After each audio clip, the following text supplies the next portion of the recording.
choose. I just thought we had more to lose. Disrupt both parties.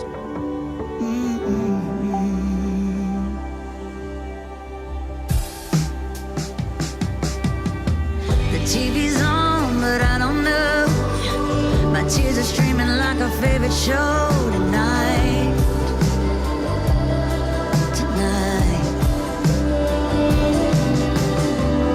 Memories fade like denim jeans. I try to chase one through my mind. 'Cause girl, you're looking like a movie star in a worn-out coat. Oh, welcome. Away my mind, and it happens all the time.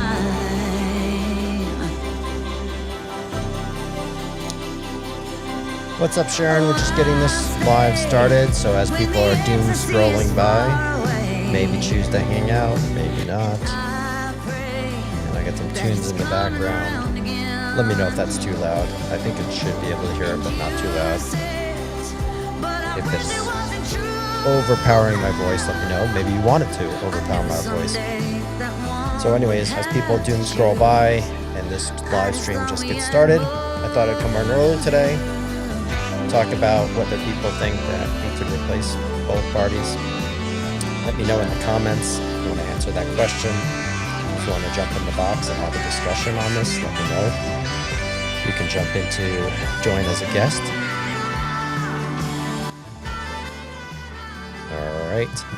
All right, so TikTok is just getting this out, just starting the live. Talk a little bit of civics today, and civics is cool. It's not boring. It's certainly interesting, and it certainly impacts your life more than you can imagine, or more than most people realize how important it is. So I want to see if I can grow a decent base here today of people who want to join the live. If anyone in the comments can let me know, I'm trying something new, just some music in the background as people are joining. Let me know if it's too loud. Welcome, Polaris. Just getting started here. Figured I'd come on a few minutes early to talk about my favorite topic. As most people that are familiar with my channel know, that this is sort of my mission, right? To see, or at least to raise awareness. Do people realize? What do you think? Leave it in the comments. Do you think it's possible to disrupt both parties and replace all career politicians? And I use all lately, but no.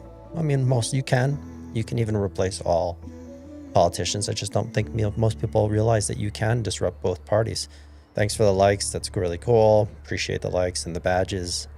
As we're getting started and more people are starting to join, hopefully we'll get a good crew. You know, I see a lot of other influencers out there, or content creators, whatever you want to call them, just sitting there. I was just watching this MAGA kid who sits there with music in the background, and he's got like 400,000 followers. It's kind of funny on this app how this works.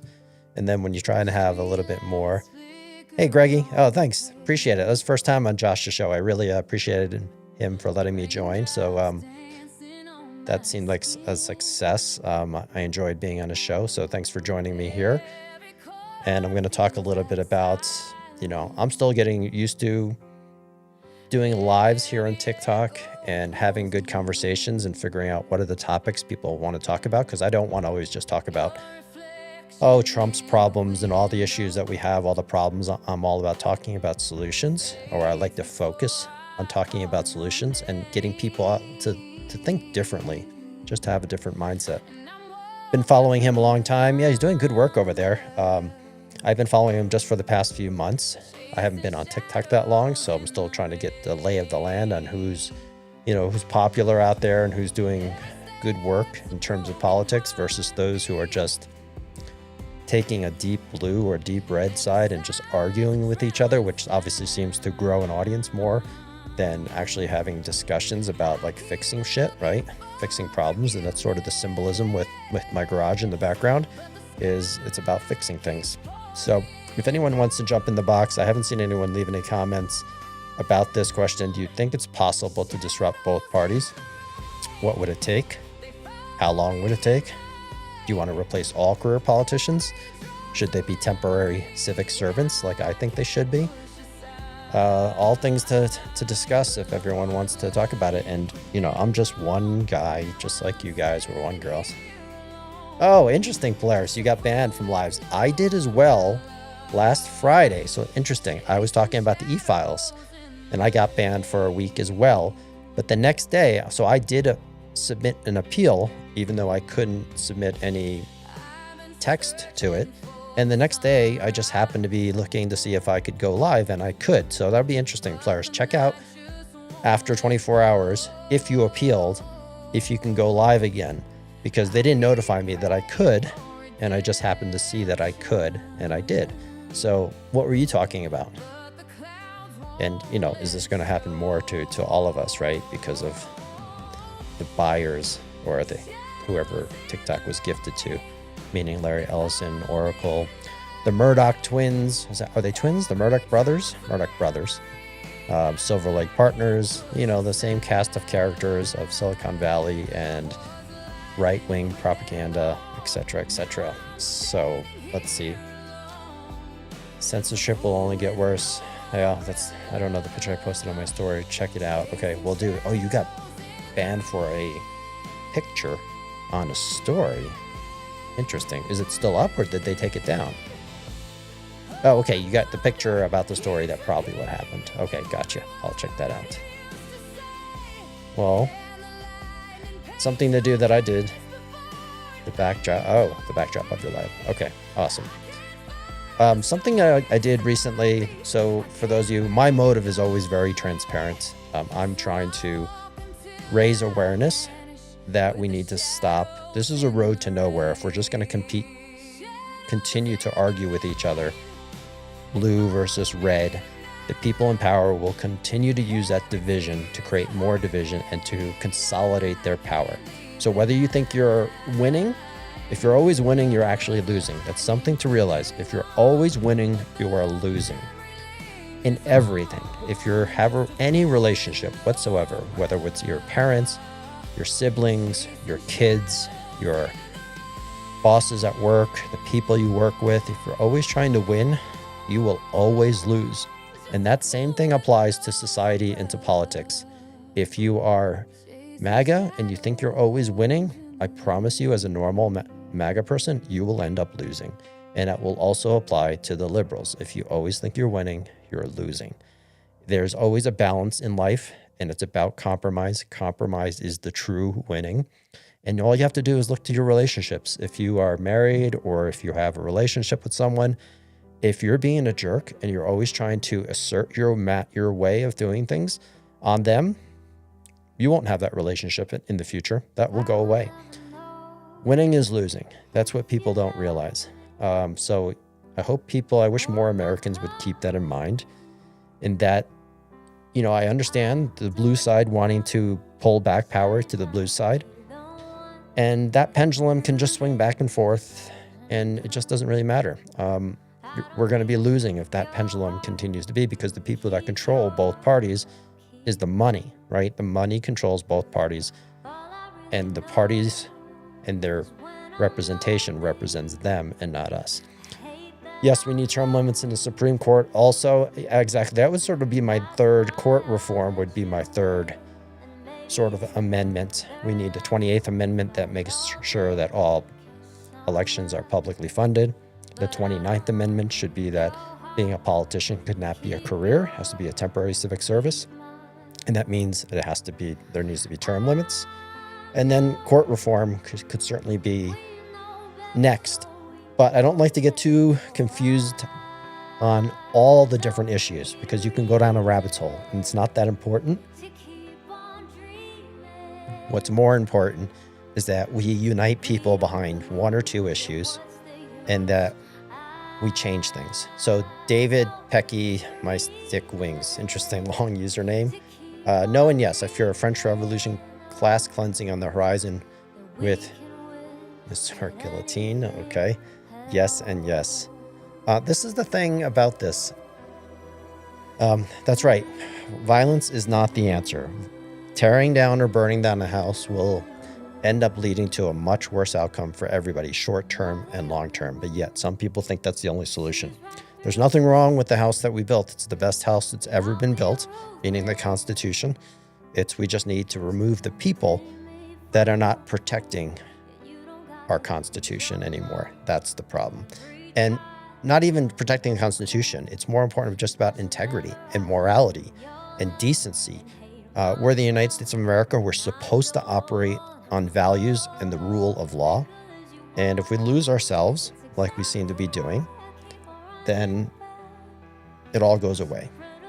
And I don't think that's what we want. So if you're new to the channel, I talk about it all the time. If someone wants to join and tell me your thoughts, do you think it's possible to disrupt both parties and replace all career politicians? I'll answer that ahead of time. Yes, it is possible. There's nothing in the Constitution that says we have to be a two-party system. There's nothing in the Constitution that says there needs to be a Republican and Democratic Party. As a matter of fact, George Washington, in his farewell address, was opposed to the formation of any parties. He knew it was something that would lead to division. And here we are 250 years later, with each decade getting worse and worse in terms of division because there are only two parties. And the solution is not complex. Not saying it's easy. Don't misunderstand complex and easy. It's challenging, yes. But if you had 50 to 70 million people, and you could actually use much smaller numbers, but 50 to 70 million people would certainly get it done. If 50 to 70 million people just said, screw it, let's take our government back from both parties. We're going to do something different. Now, you can't just go ahead and get candidates first. Nope, that doesn't matter. You have to go ahead and get a community of people that are dedicated to doing that. And once you have enough relevancy and enough reach and your voice is broad enough, then you can actually do something about it. Then you can work on all the smaller mechanisms to actually not replacing, but disrupting both parties. You could even replace them. There's nothing inherently wrong with having a two-party system. I mean, there are some things inherently wrong with it, but the problem is not the two parties. The problem is the corruption behind those two parties.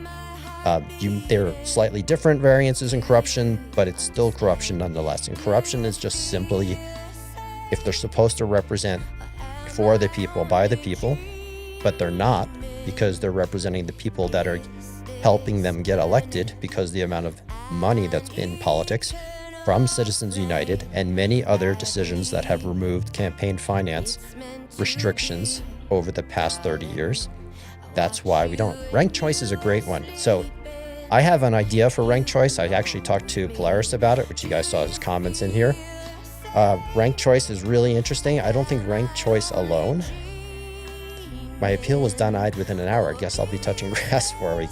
You know what you can do, Polaris, which I suggest, is I've been going on some other people's lives lately just to see if I can join and have discussions and work across the spectrum, political spectrum, and just having decent conversations with people. And that's actually been really rewarding. You get to learn some different perspectives of other people. You continue with your reach and growing your audience, because people will follow you if you're watching other people's lives. So you can't even join as a guest. Holy, wow, you really want to take a look at that. What's up, Jolene? Jolene? Did I get the right? No, if it was Jolene, it would be two E's. Joellen Ortiz Catala. Sorry, thanks for watching me in Josh's live. That was great to be there. I hope I can be on Josh's lives much more often, because I did forget to mention a lot of my core principles, which I wasn't really trying to shill my account on Josh's show. I just watched Josh's show, and I wanted to just say hi and be on the show. So I didn't come in with any agenda or motives. But I was a little bit remiss, because Josh gave me the opportunity to say, like, Josh, of course, as an advocate for opposing Trump and getting more, taking power back to the Democrats, where I'm a little bit more leaning towards, I want people to unite around the elimination of corruption, as I say so often. I know I sound like a broken record. Yeah, Josh does support. He's really patient with a lot of people, and it's really cool. Are you checking your pulse? I don't know why. What's my pulse? Is that something to do with TikTok? Again, I'm sometimes just such a newbie. I can't even understand some of the terms. The Democratic Party is fundamentally broken. I'm going to get to that, but what I wanted to cover back is a comment made by, where was it? Rank Choice. So think about this for a moment. In theory, we all know that both parties are broken. Hey, thanks for the fan club. We all know both parties are broken. But imagine if you had a party, because I don't believe in having a litmus test for candidates, other than they need to be decent human beings, they need to have integrity, they need to be able to pass immigration tests, just like any immigrant would need to be able to pass. They need to have an understanding of geopolitics and, of course, our Constitution, swear an oath to the Constitution, and actually support democracy. I know that sounds like a very low bar, but you'd be surprised how many Americans don't support democracy. It's really weird. But you could actually have just candidates that would be, you don't do a litmus test based on their issues. You can learn their issues on your own. But then you have ranked choice voting in conjunction. Like if the Democratic Party or the Republican Party used ranked choice voting and had more candidates, that already would be a big improvement. With the exception of they get so much money coming in from all the different various special interests. You can name foreign agents, foreign countries, the Christian right, corporate Silicon Valley, et cetera, et cetera. It goes on and on. So ranked choice might be part of the answer. I don't think it's the full answer.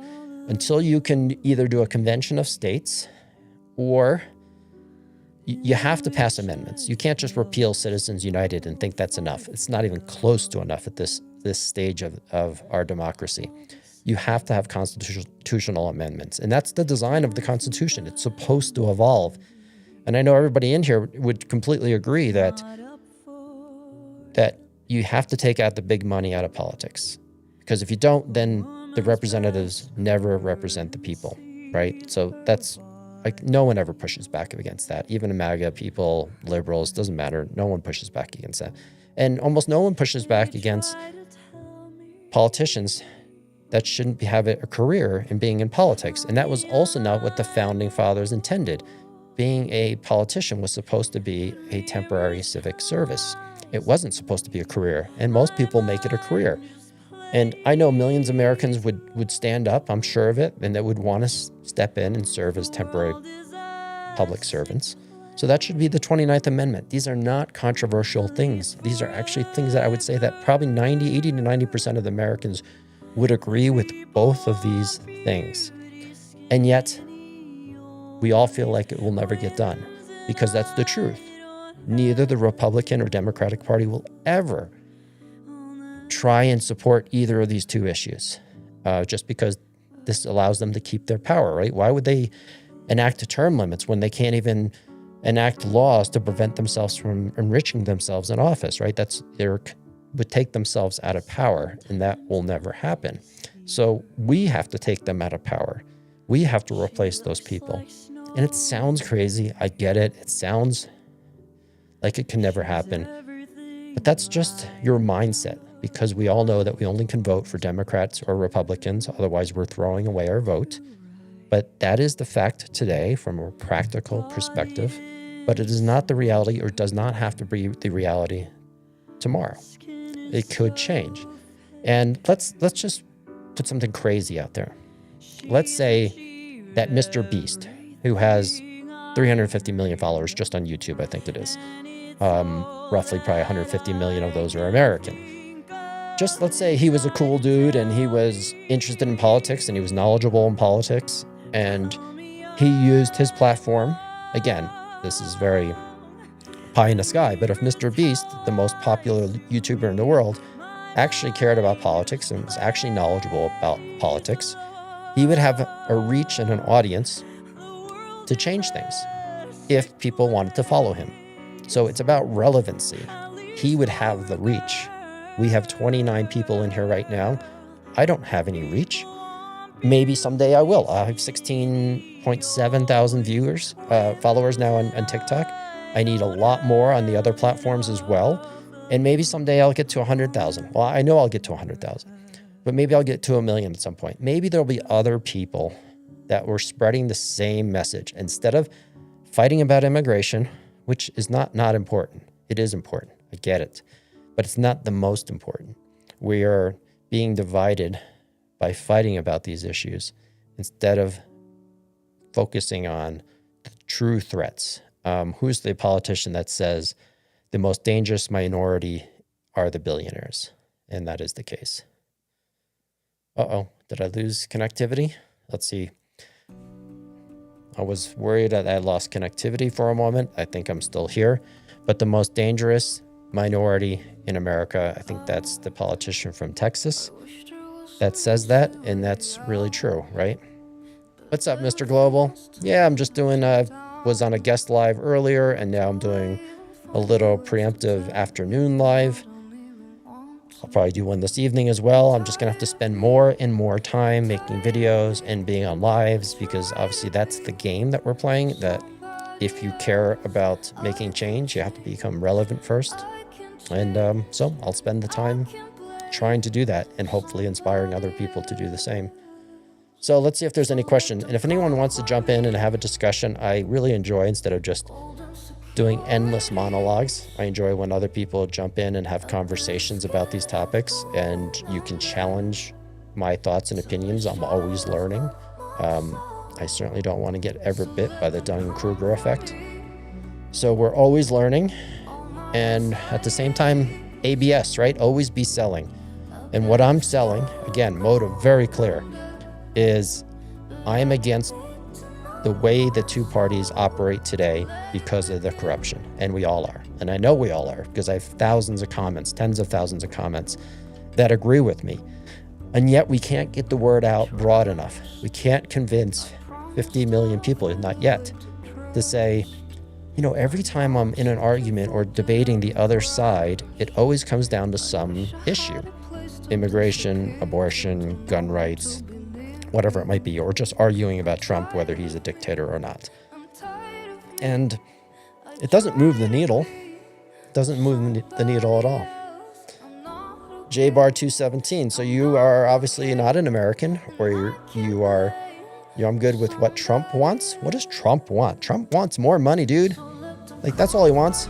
So that means if you want what Trump wants, one, you support dictatorship, because you're just supporting what one individual wants. You're not supporting the values America was formed on. And then that means you probably lack credibility or integrity, because you should never follow one person. It's not a person, it's about values. That's the thing that the founding fathers set up. They could have easily set up a system of government where they were the ruling class. They could have made it a dictatorship, an oligarchy, an autocracy. They could have made it communism. They could have made it whatever they wanted, but they didn't. They said, we're the people with money, we're the people with knowledge, we're the people with power, and yet we're going to do something completely different. Like, what a beautiful thing. These were people who were flawed morally, but they also knew we have to create a better form of government for the people, by the people. So it's astonishing when you look back at their time, and if you can put yourself in their shoes back in the 1700s and what they came from, and the powers and generally monarchs of Europe, and they decided, you know what, we want to set up, at that point, it was such a dream, such a crazy proposition to think that we're going to put together a democracy where leadership changes every 4 years, every 8 years, 6 years in the Senate, 12 years, whatever it might be. Obviously, on the correct congressional seats, that's a problem, right? People can stay in office too long. So who and what do you propose? JBar217. That's the thing. I'm not ever proposing for you to vote for someone like me. I am saying, first, support American values. If you think you have integrity, support the American values: liberty, freedom, democracy, hard work, law and order.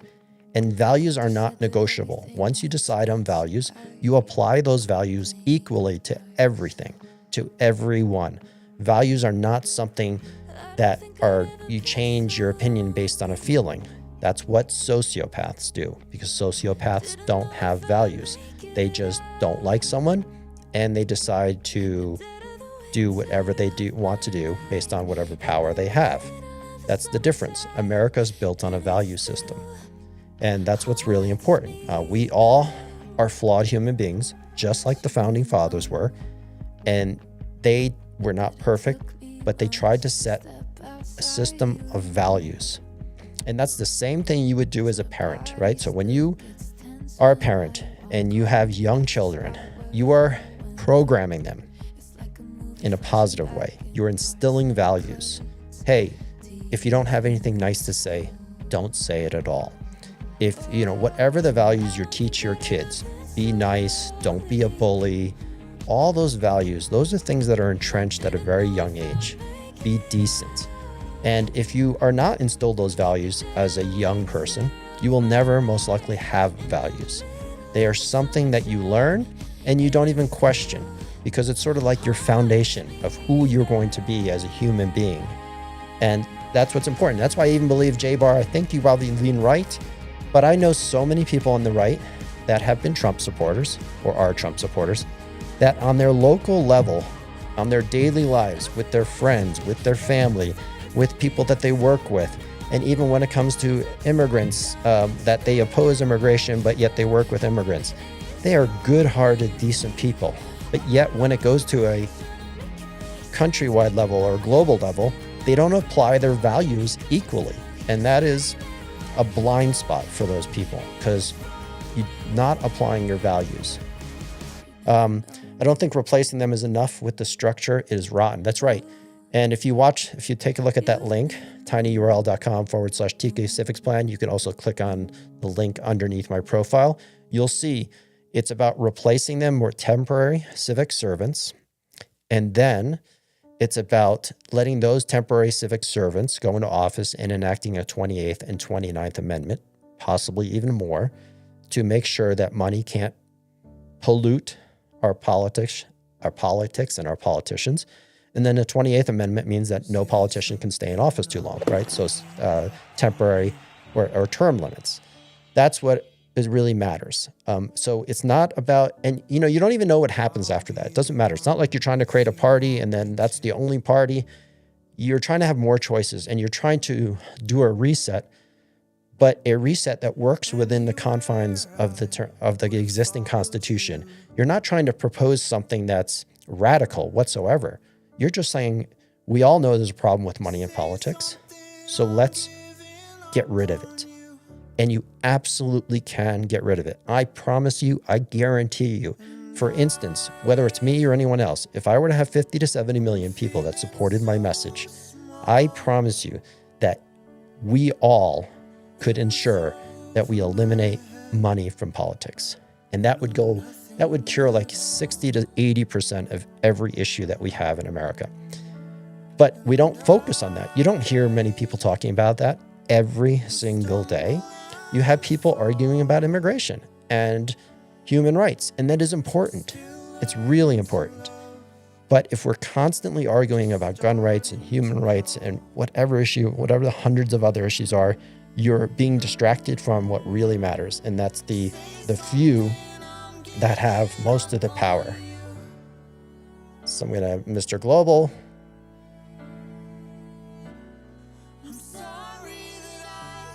Hey, Mr. Global, aren't you supposed to be at work? I had an early day. I had a pressure washing job and repaired some screen doors and hung a light for a client, and I'm home early. So I saw you online and I thought I'd hop in for a little bit. Oh, cool. So am I intimidating or something? I'm certainly not intimidating physically. No, absolutely not. Well, I mean, do you want to be intimidating? No. Some people want to be intimidating. At times I would like to be mentally intimidating, but no, physically, no, I don't care. No, you're not intimidating. I think it's just early, and I think maybe people will come around eventually. Yeah, no, and I'm just saying that. Is in your mission. I'm just saying I want more people to join and have discussions, right? I guess maybe I understand people are busy or they're in their cars and so forth, but I'd like to have more discussions. Maybe they don't have anything to argue with. They don't have anything to argue with you on it. Well, that's a losing proposition then. I'll never, Well, I mean, we'll never yeah. have influence like that. Well, I mean, that's what everybody else likes to do. They like to get in lives and argue about stuff, but there's not a lot with what you're saying that people probably disagree with. Yeah, but there's got to be other, like Polaris the other day completely enlightened me to thinking about things just a little bit differently. And just from having the discussion that it would maybe not even take 50 to 70 million people, right? Because if you had enough seats in Congress, you could call for a convention of states.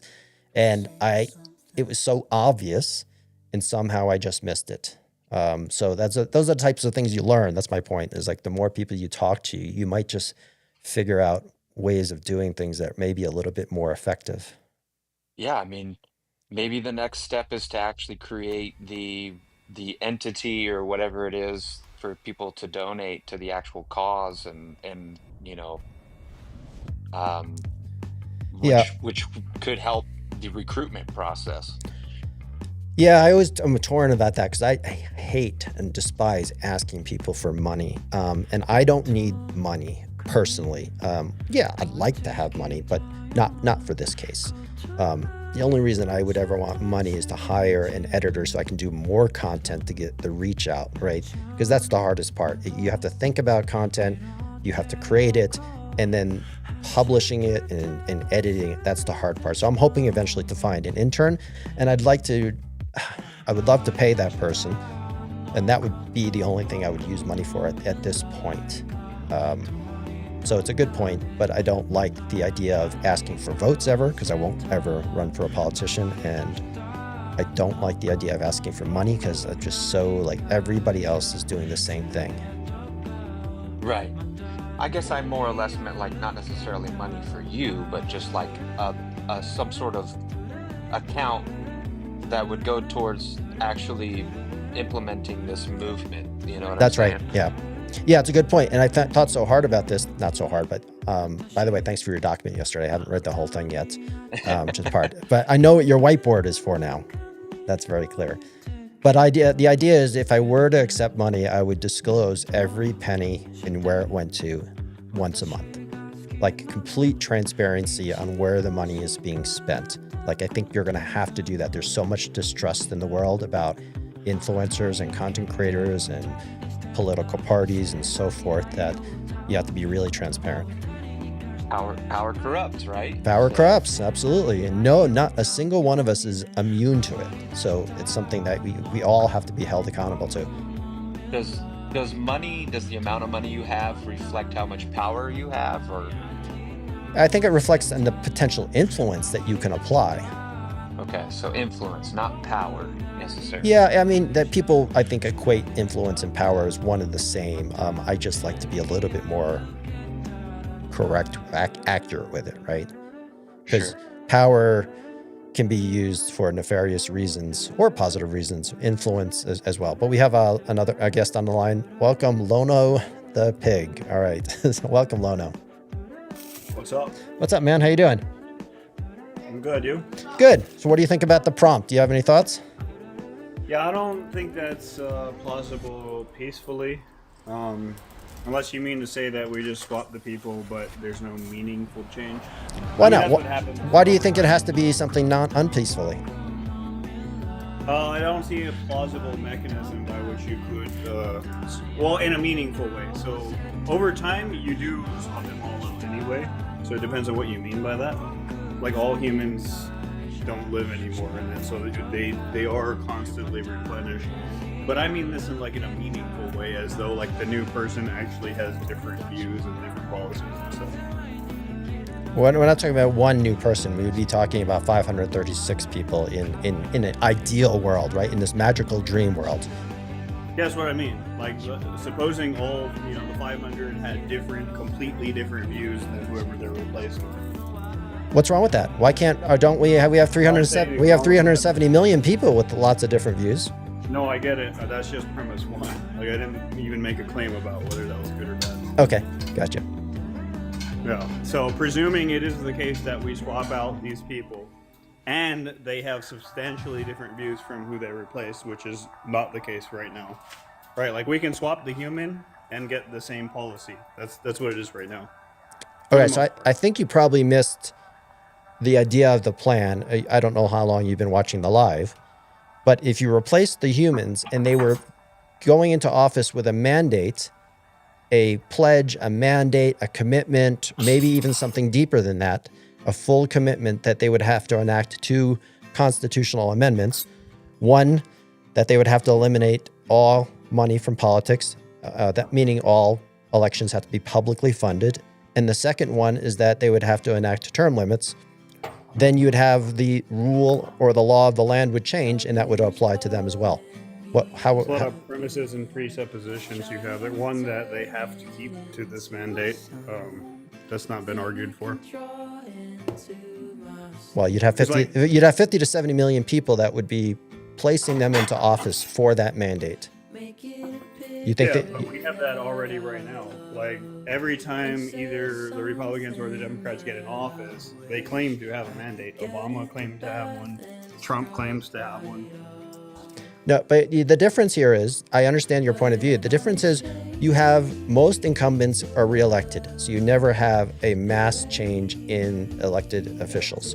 And most incumbents, I think it's 70 to 80% of incumbents get elected. So it's a very small percentage. Historically, it was 98%. Yeah, it's even higher, right? So, okay.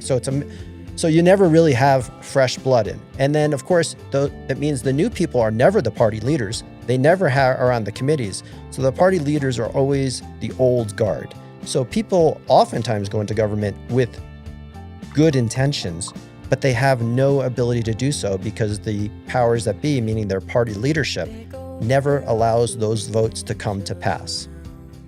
So that would change in this circumstance. If you had enough people to say you could change 50% of all the politicians, just half.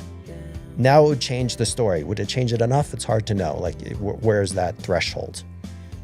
I don't think it would. You could go back to like 1994 when Republicans swept to power and they made the contract with America or whatever. Never actually did it. And this is like a common thing, right? You can just say you're going to do something and then not do it, like release the Epstein files, for example, or withdrawal from Iraq, or like whatever it is that you claim that you have a mandate for. You can just not do it. Then you can make up some reason why this is the case.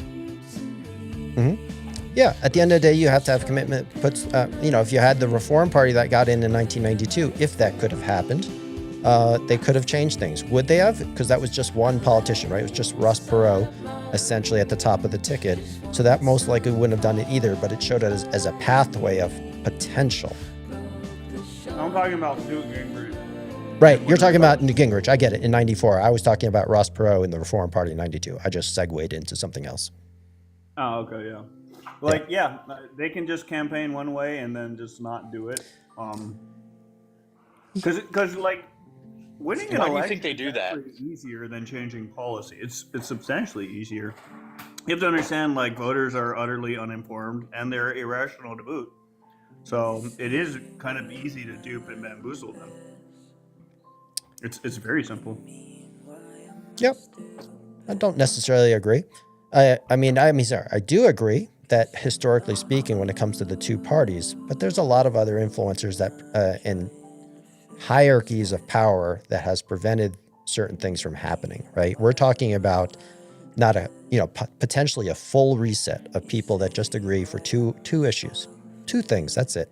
Go in, enact term limits, make sure it's a temporary civic service, and go in and make sure you rid money out of politics. And if this movement has so many people that supported it, and those people didn't do it, then you replace them too. But I think there's ways you would have to go deeper to ensure that the people that end up committing to that movement have to do those two things. Okay. Right? Well, I'm skeptical, but let's just grant it for a second. Let's just say they campaigned on this and they actually followed through. Right. You're still going to have a problem when you eliminate money from politics. There's a few problems involved with this. One is you're going to have to make some kind of arbitrary decision about who qualifies as a candidate. Now, there's a bunch of ways you could do this. Maybe you could collect signatures. Maybe you could go to polling. But then again, that's just going to beg the question of who gets to do the polls, stuff like that. Another issue is incumbents already historically have a 98% chance of winning. When you eliminate money, you make challengers essentially like closer to zero than we could get, because that's really the only way that you can challenge incumbents is with money. In today's ecosystem, true. But because once they you have- eliminate money from politics, then everything's on a fair plane. There are many other countries that allow airtime and candidates get X amount of money, and like in our country, campaign finance restrictions used to be much greater. They were never perfect. We still always had money. But like incumbency was higher during that period, because there's a lot of things that incumbents enjoy, such as ranking privilege, which means basically you can mail all your constituents for free, right? You can tell them all the great things you're doing for them. You can do things like get veterans benefits for your constituents. Anything you do, by nature of the fact that you are a politician, is newsworthy, so you get free news coverage. But The number one factor in any election is always going to be name recognition. If voters don't know who you are, yeah, but that's what being a temporary politician and having strict term limits eradicates the notion of career politicians. It just goes away. How many terms do they get? Those all have to be decided. Most likely 2, but there's different ways to think about it, right? Because then you have to consider that at the federal level, at the local level, at the state level. Can someone serve a couple terms at the local level, then go to the state level? So it's a little nuanced, right? You can't just make a blanket statement. What if the voters really like someone? I would like that. I would love that. I mean, Like, this is wouldn't it common be with nice a lot for of us to things. actually all like who we pick? Yeah, but that's I think I know where he's going with it. If they really like someone, they should be able to continue serving in office. That's the one thing that you give up by having strict term limits is we've agreed that in principle or as a value that power corrupts, and if someone stays in power too long, we're not in dictatorship. You shouldn't have people in power, even if that person has done a lot of good. That's the one aspect you're giving up as a society, saying, you know what, this is the price we're willing to pay to have fresh people in office, is that, yeah, occasionally someone who's going to be amazing needs to be replaced. And that just should be the way it is. It should be the benefits to that. What's restricting democracy in that sense? We already have it now. We have it with the presidency. I'm not saying that's wrong. I don't even believe in democracy. Okay. I'm just asking if that's your view. Yeah, that I don't see. That's not restricting democracy if that's in the Constitution, in a constitutional democracy's articles, Well, the and Constitution is it's the law of the The land. Constitution itself just put up all kinds of roadblocks and barriers to democracy intentionally. That was the point. Well, you can't have anything that has no regulation, even democracy. Everything has to have a set of rules. Mm-hmm. Yeah, but like the founders didn't believe in democracy. Like they Oh intentionally no, that's no set up a stop. system. That's not true. Now you're just gaslighting, because that is completely false. How's it completely false? You are probably, and you can correct me if I'm wrong, you're probably making the assertion that because they didn't go with a direct democracy, that they were opposed to democracy. They had many discussions of direct democracy, which would have been the purest form of democracy. Not even my point. Okay, so what was your intention? What's your thoughts? Yeah, like for example, did you know it's the case that most people could not vote? Yeah, we know that women can't vote. We knew that slaves couldn't vote. We know that only property owners can vote. Yeah. Like so a majority of people could not vote. Are we going to call this democracy? See, you're under the assumption that when the Constitution was applied, that from that day on, everything changed. That's not how the world works, and they knew that's not how it worked. They put together a set of values that would continue to evolve over time. Wait. Are you disputing it's the case that they set up a system intentionally that disenfranchised most people? You think that's Intentionally. not true? No, they set up a form of democracy for certain people, right? And throughout that democracy, democracy has enabled more and more people to vote, from women to slaves and non-property owners. I agree, but that's not even the question. I don't know where you're going with the question. Okay, let me try again. They set up a vision for future democracy, and they knew it was supposed to change. Wait, hang on a second. The question here is, do you agree or disagree with the fact that the founders set up a system which intentionally made it so most people could not vote? We know that for a fact that they intentionally did that. They said that. Oh yeah, they wrote about it. They talked about their reasons for doing so. You can read the Federalist Papers. Yep. And what were those reasons? Well, essentially, like all educated people in history, they are with a consensus that most people are irrational and stupid. That's just what most educated people in history thought. Think about if we go back further, if most people are illiterate peasants, which was the case, you probably wouldn't want these people deciding policy. Which, I mean, would you agree with that or no? Yeah, that is my view. Yeah. Okay, so you agree that there should, I mean, it takes an intellectual type of individual to make the proper decisions for oneself to make sure that their end result benefits them. No, that's not even the claim I'm making. I'm saying most people are stupid and irrational. Therefore, this is a prima facie case against democracy. That's why they put in a representative democracy to do the best of both worlds, because they were conflicted about all forms of government, even democracy itself. And they thought that representative democracy was the best form for our fledgling nation, that it would allow people to have a voice but not make decisions. They would have representatives make those decisions. So Sure, I think if all you mean by representative democracy is a system in which some people get to vote and have representatives, sure, but not most people. That's not true today. That's not practical true today. Yeah, but we're talking about the founders and the system. It wasn't true that Roe v. Wade, like a lot of things are true now that weren't true then. Of course, because that's the 18th century. They didn't have the same morals we have today. Exactly. Right. So now you're tracking the system they created and set up. I still don't understand where you're going with it. Well, this is just a statement of fact. It's like just a historical fact. Okay, so do you think, go ahead, Mr. Global. is there just like, do you think there's an inflection point when maybe the knowledge of the nation does reach a certain point that maybe there should be a transition in how we do democracy? Or you say you're against democracy. Is there another way that you actually think works better? Great question. Well, it depends on what you mean by that. If you're asking like what on average is better, I think America should just be broken up, just like the Soviet Union. Okay. Okay. Why? So you think separation's better than togetherness? Well, it depends on the specifics, but yeah, in this sense, yes. By how do you want to separate it? By geographical Well, it's not lines? like a general. This is 100% true all the time in all scenarios. That's not what I'm saying. I'm saying in this Sure. case, yes. So you broken up doesn't say that was not an answer though, to say just broken up. Then what should those broken up entities be? Should they be Well, a it depends on what democracy? you mean by that. Because you're advocating against democracy. Well, no. In general, democracy bad. Like just like I would say in general, dictatorship bad. So what else? What do you think else is there? No government? Are you like a libertarian, or where do you Well, as stand? little government as possible. Yeah, this is a prima facie case against power.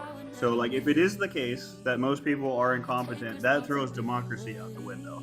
All right, but now we have the problem of, well, how do we govern people? People are still going to need some kind of direction and order. Okay, well, maybe some level of government is inevitable, just due to the way that human beings are. Suppose this is the case. Okay, that's still yeah. We're not still even have to doesn't- suppose that's the case. That is a fact since the beginning of humanity. That is the case. Well, we- it may or may not be the case. We can't say what the future state will be, but let's just suppose it's future because we don't have any reason to think otherwise. I think he's just trying to. I don't think he's trying to prove a point. I think he's just trying to have an intellectual conversation about these issues. But I still would want to explore what your solution is as to what you're to replace it with, besides separating it, because I feel like separating it is a little bit, that could lead to civil war, that could lead to a lot of different things. Well, it doesn't have to. I agree that it could lead to that, but it doesn't necessarily have to lead to that. Like that, Did it when the Soviet Union broke up, they didn't all just go to war with each other. Well, then and why was that? Because they didn't have to. Again, that's not like the only possible solution. No. That wasn't the reason why. There were many factions in the Soviet Union, very many different demographics in the Soviet Union that wanted to have their own power. They were suppressed. Yeah, I agree. They're suppressed to But they maintain. didn't go to war. Well, right. But at any point, there's any series of events that could have happened and it could have gone to war, right? That's always happens in those types. Sure, I grant that. I said it's not necessary. It Well, could be. you're arguing like the same thing that the Federalist Papers versus the Anti-Federalist Papers were arguing. And they were right to argue those points. Like there was always this dilemma of having too much centralized power versus having too much autonomy, right? They both cannot, both are bad on its purest sense. You cannot have, because if you have too much power centralized, then you're always going to end up with tyranny. If you have not enough power centralized and it's too much autonomy, then you're always going to end up having wars and fights between one another because everyone is working off a different set of rules. Sure. It seems as if we need a hybrid. We need a hybrid system. Yeah, the one that we have. Oh, that's right. We have a hybrid system. Shit. I don't take that to be the case at all. All right, that's your review. We have a new guest on. I want to see that. Let them have a word in. What's up, Val? I'm doing absolutely fantastic. How about yourself? Good. Where do you want to jump in here? Are you just listening to us banter here, or do you have your thoughts? I actually do have thoughts. I have honestly the same exact thought process of the hybrid system, and my personal belief is the government exists to protect the people, but let the states do their own after. I'm trying to find the right word. But that's So what we kind of have. like- That's what we have now. We have states' But rights what I and mean federal is- rights.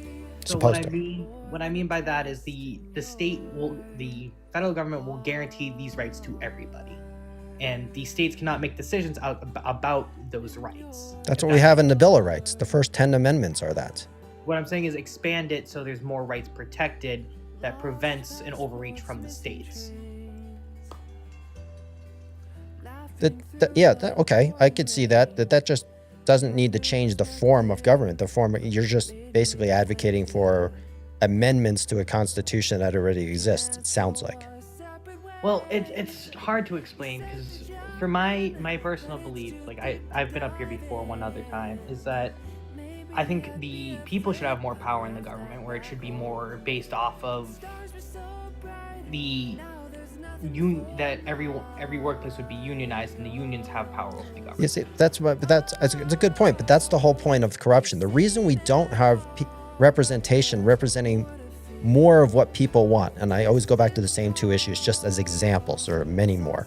If 90% of the population or 89% of the population wants federal universal background checks, but we're not doing it, that's not the government's fault. It's the people's fault in a government. And the reason we have that right now is because the corruption and the money of influence by the NRA, let's say in that one issue, is what prevents our elected officials from actually just solving the problem that 89% of the people want. So it's a people problem. It's not a document problem. It's not a functional problem with democracy. It's just people in the government are not representing the people they're supposed to be representing. I mean, it's really that simple. And that's what my biggest issue right now with the whole that's what actually brought me up here was your prompt of, do you think it's possible to disrupt both parties and replace all career ones? I think my biggest fear as of right now is of adding term limits and whatnot to Congress is the fear behind, until we get rid of Citizens United, where companies can just pour money into elections.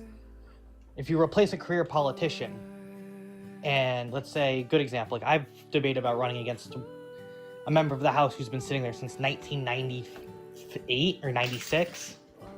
But if I replace him, I mean, that makes, or more, I think you get what I'm trying to say. I'm articulating horribly today. That's all right. That's right. I was doing the same thing this morning. I wasn't feeling of right now, I can't even get the words out. What I'm trying to say is that until we get rid of Citizens United, it is very hard to replace career politicians due to the fact that if we replace them, you're more likely to get influenced by the lobbyists. Right.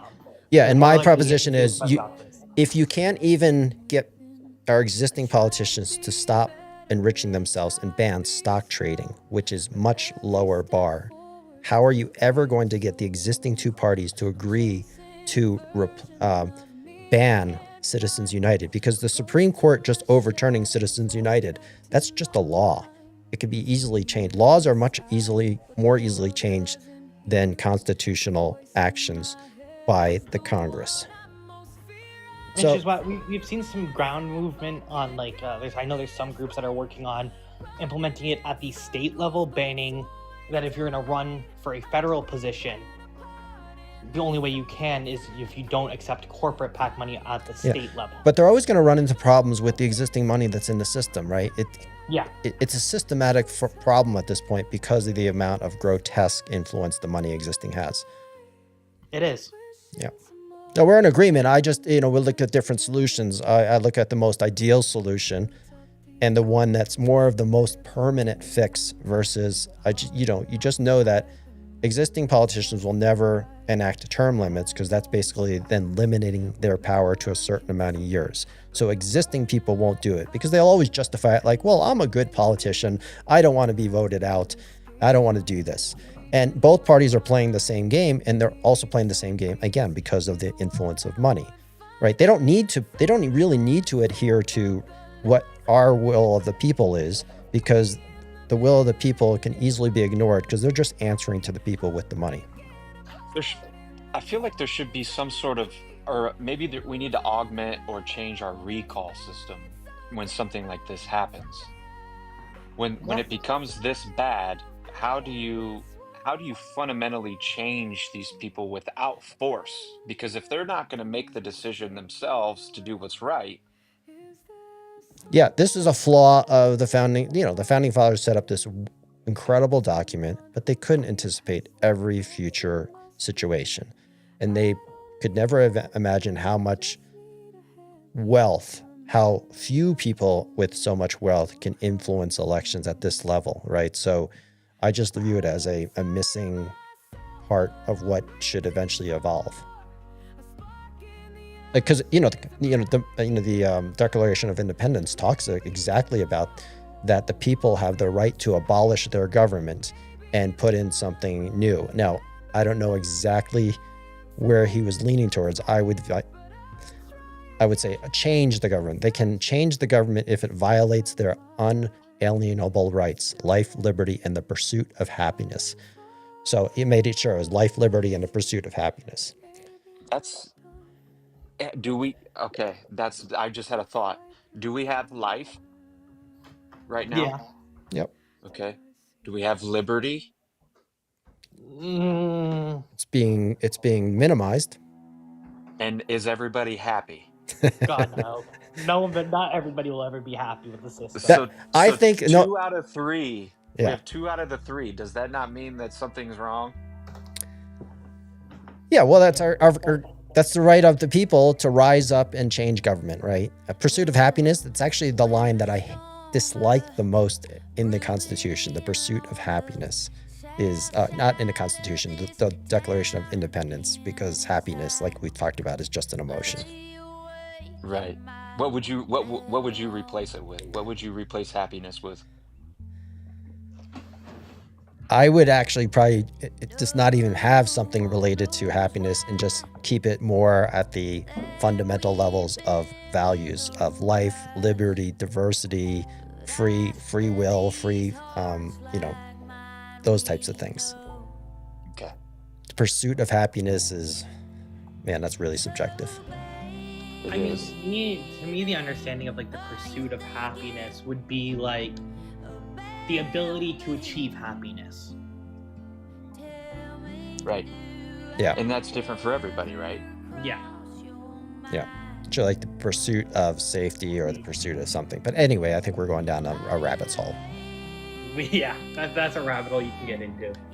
Yeah. Why do you guys think that change has to come from within the system? Like, history would seem to indicate that's not true. Give me an example of what history you're referring to. Well, like the Roman Republic's transition into the Roman Empire, for example, or like, I don't know, the French Revolution. The founding of America itself did not come from a change within the system. They just tossed out they tossed out the kingdom. They just tossed out. Yeah. Well, when you burn the house down, you don't know what you're going to get back. Oh, I agree, but that's not, the question is, why do you presuppose the case Because that change? you propose changing everything or going to that something when things seem completely irreparable. right? But we have one of the greatest documents in terms of free will and free expression that has ever happened in governments around the world. So my point is, why would anyone be wanting to change the document when there is no relative flaws in the document, when we still are talking about people? Why isn't it easier to change the people versus trying to say that democracy is bad? And oh, by the way, I don't know what to replace it with because I'm not quite sure. I just know that we currently have a problem, so let's just change it for change's sake. Wait, do you understand what I'm saying here? I'm saying it's more likely that change will not come from the system. Oh, I don't care about likely or not liking. Yeah, I'm not going to try and argue that which one is more likely or not. I'm advocating that it should be, if you care about your family, if you care about your property, if you care about the values that American tried to set up and the current world order, if you care about those things, why wouldn't we want to change it from within instead of, even like so many people do, is just jump to the conclusion like, oh, it's failed, let's just change it and burn it down and let's resort to violence. That to me makes no sense. Is that an honest question or a rhetorical question? If you want to make it honest, if you want to answer it, go for it. Yeah, so to answer your question, how could it be the case that something benefits me and my family, which may not necessarily benefit you and your family? Is that a serious question? If you're adhering to values that are supposed to benefit all of us as a society. Well, you've already changed the conditions. Like, that's not what you just previously said. Yeah, so I still don't know where you're going with it. Like, what is your so you don't believe... Can you understand the perspective of someone besides yourself? Like, could it be the case that someone who, let's say they were in a position... No, I can't understand. No, you're right. I can't understand the perspective of someone who doesn't have values and integrity. You're right. I don't understand those people. Why not? Why can't you understand that? Because I have values and I have character and I have integrity. So to me, being someone who looks at the world through a lens of that's more valueless, no, I can't relate. I can try and relate to them, but it to me, it doesn't make sense. It's odd that you can't imagine a perspective other than your own. No, I didn't say that. It's difficult to. You can't even imagine a human being who had a totally different incentive structure than you. Like, what about a different religion? Could you imagine that? Of course. Okay, so now let's try to imagine different social values or different moral values. Can we do that? Or I think they often get labeled, but they kind of carry the same characteristics regardless of where they're coming from. You could not even imagine someone who did not share his moral values. No, I did not say that. Oh, be very careful with comprehension. I did not say that. I said to someone who doesn't have a clear value system, who doesn't have morals and ethics and those things, and is sort of void of those things, if they have clear values, I can absolutely understand. So if you're a different religion, it's very easy for me to understand your values because that religion expresses those values. If you are void of that, of some sort of system. Mean? Like, all I'm saying is different. I'm not saying they don't have their own internal logic. Well, when you say different, I am thinking that you're leaning more towards they don't have them. So yes, I can absolutely understand someone's value system if they explain it to me. Then it makes, then I can absolutely, go ahead. So let me try to explain how this would work from the, let's say, the perspective of someone who did have power and did have a different value system. So his perspective could be something simple, like, you know, that which benefits me and my family is good, and that which does not benefit me and my family is bad. Okay, yeah, I can understand a fascist value system that they want to retain power and they want to do whatever they want to retain power. Easy to understand that comprehension. There we go, yeah. So knowing that, you can see a way in which this could be the case, right? Like, you could, someone in power could say, you know what? I think it'd be better if I was in power and not the people or whatever. Sure. And I could call that out as absolutely being a system of, that's not where the United States was not formed on that system. It was based on a secular system that was meant to have freedom of religion and meant to be representative of the people. So you are arguing for something that's totally outside of those guardrails. Right, but you could imagine this person not caring about that, right? Of course. And I could imagine myself that at some point promoting that people should do something about that. I could imagine that someone could argue that's what we currently have. Yeah, exactly. So now that you understand the position of people who are in power, you actually have to make the case to them. No. I don't have to make the case to them because I know you can't change their values because they only care about their self-interests. But they have the power to continue their power. No, the people who ultimately have the power are the masses. But The if masses- that's true, that doesn't. Whoa, wait, hang on. That's not true. We both know that's not true. Well, there's Why a not? threshold. Absolutely. You think you have power right now? I didn't say me. I said the masses collectively. Okay, how do the masses have power? Like, let's try to walk through this logic. Okay, so if the masses, let's say, crazy thoughts, decided to not go to work for the next year and they were self-sufficient, they would have power. If they decided to, if 10 million people or a million people decided to march on Washington and overrun Washington and our military, that has power. Okay, so if some other condition was met, they would have power. You said they do have power right here and right now. All right, you're parsing words. So if you want to continue Boy, down this rabbit hole, This is Do they have power or not? I'm not saying they have like, could potential. they You have want to? power? Okay, so we'll use the words properly. They have potential power. They have the ability to execute that potential okay, I power. get what you mean. Okay, well then that tracks. I thought you were saying they do have power. Like that's No, definitely not- you know, at a high level, when you use these phrases, the ultimate power resides in the people. Do they have power today? No, they would have to apply that power, that potential power. I think there's also an argument that if you have enough passion for something, you have to be willing to die for it. They did. Yeah, but it's easy to like convince stupid people to die for things that aren't in their interest. It's like really easy. Unfortunately, you're not wrong. I know, that's literally the point I'm making sure. Like, I could convince you that, hey, I'm the king, and you ought just go ahead and sacrifice your life for me. And millions of people would be like, oh, yeah, that makes sense. Yeah, that happens all the time. Exactly. So, like, Right. you're saying that the people, you know, XYZ. How but- do you teach people that that's not how it's supposed to work? I don't think you can. I think people are the way that they are, and it will likely always be the case. No, people are products of their environment and their culture. That's what makes us a collective people. Well, also people. human biology, too. Of course, but throughout your life, especially your young lives, when you're brought up in a culture doesn't apply to everybody. I'm not taking sociopaths, psychopaths, people with mental health disorders, other aspects, right, outside of that scope. But you're a product of your environment. There's a reason the American culture is the way it is, or the Russian culture it is the way it is.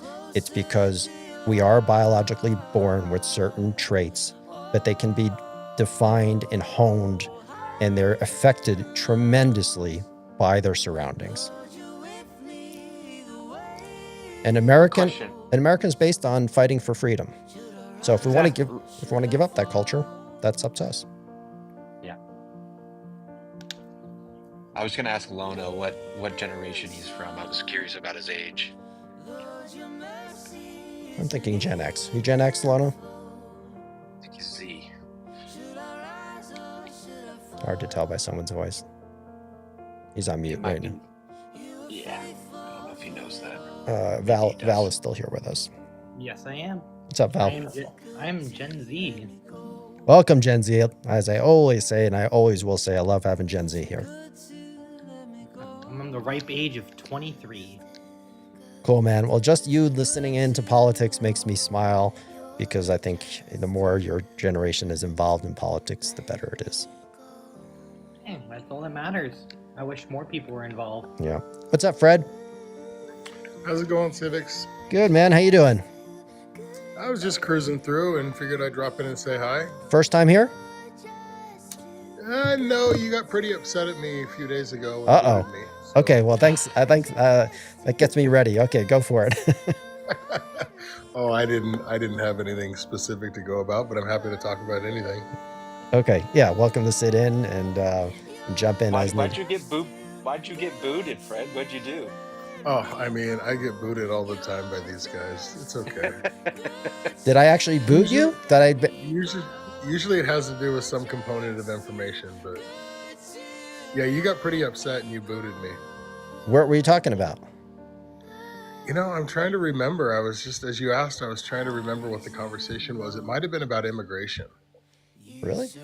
I wouldn't, unless it was really outrageous, I would unlikely boot you from that topic. I don't say anything outrageous. Oh, come on now. If I'm TK booting is you, I think it's probably pro-immigration.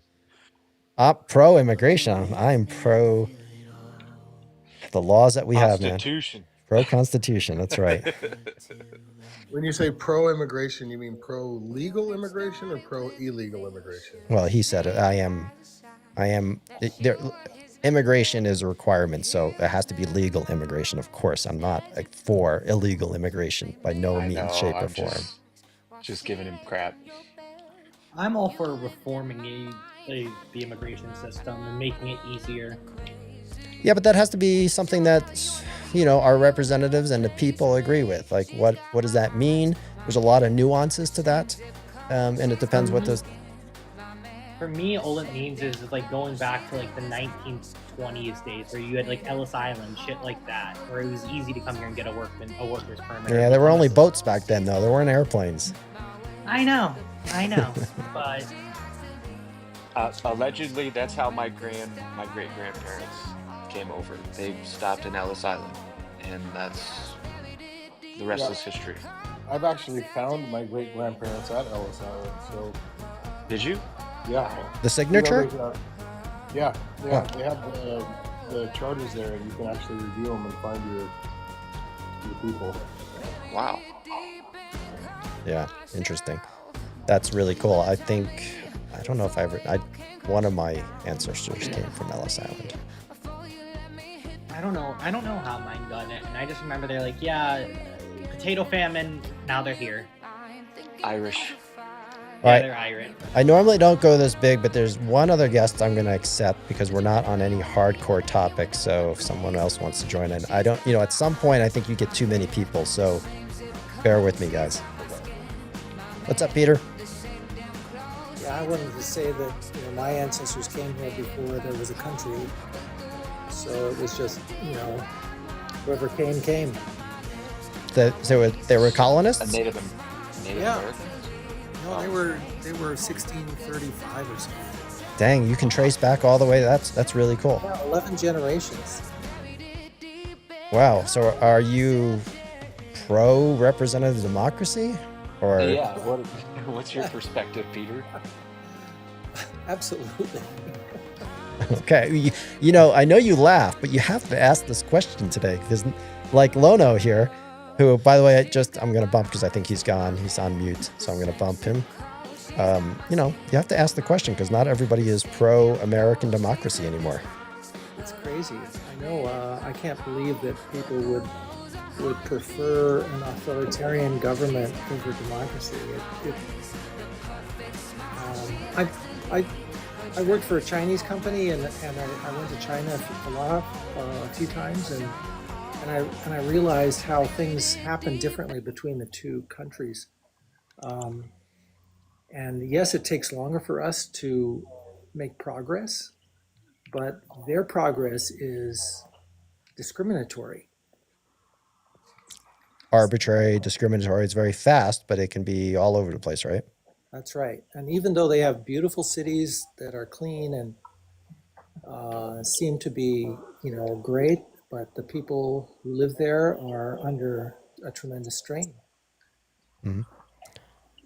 Now I know someone who's an actual groiper, and I fucking hate him. He's here on TikTok all the time, and I'm like, dude, like he's an actual fascist. There are more of those than we think, right? Yeah, I mean, I used to be QAnon way back in the day. Back when I was. What? I'm just curious. Who is the groiper? I'd love to know. But I've only recently learned about these people. I think that's called doxing. I don't know his actual name, but I know his username is legitimate. Yeah, no, I didn't want his personal name. I was just wondering his screen name. Yeah, it's screen name. We're not trying to do addresses or doxing people in real life, just screen It's- names. No, Yeah. the username is Groiper by the P, if you know what I mean. Gotcha. Okay. Okay. If anyone has any background noise, I'm getting background noise from someone. If you have a TV or something on in the background, if you Oh can no, that kill was it. me because I was just turning on my Wi-Fi. Okay. That's All right. why I was like 3-barred. Okay. We have Harry join us as well. So, Peter, the 11th generation's democracy, 11 generations deep. That's pretty impressive.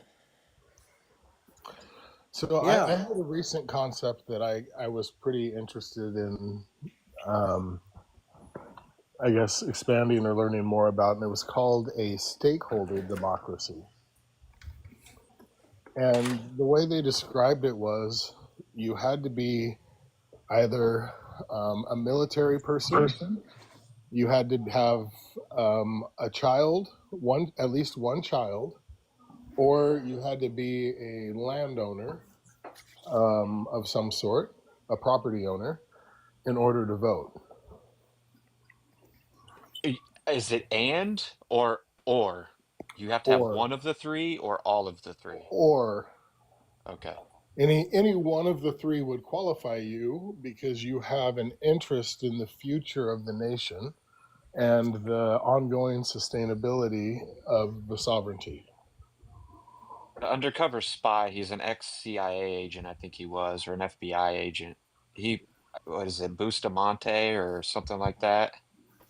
He's got long curly hair. Anyways, that was something that he brought up in one of his podcasts that I watched, was that in the beginning that you had to be a property owner in order to have a voice or a vote. And I hate that idea. Yeah, that just gives Well, more certainly power. you had to be a male. Well, like even for me, like I can't serve in the military. I work a low income job. I'm never gonna be able to own a house unless something traumatic happens to me. But you can have a child. Financially?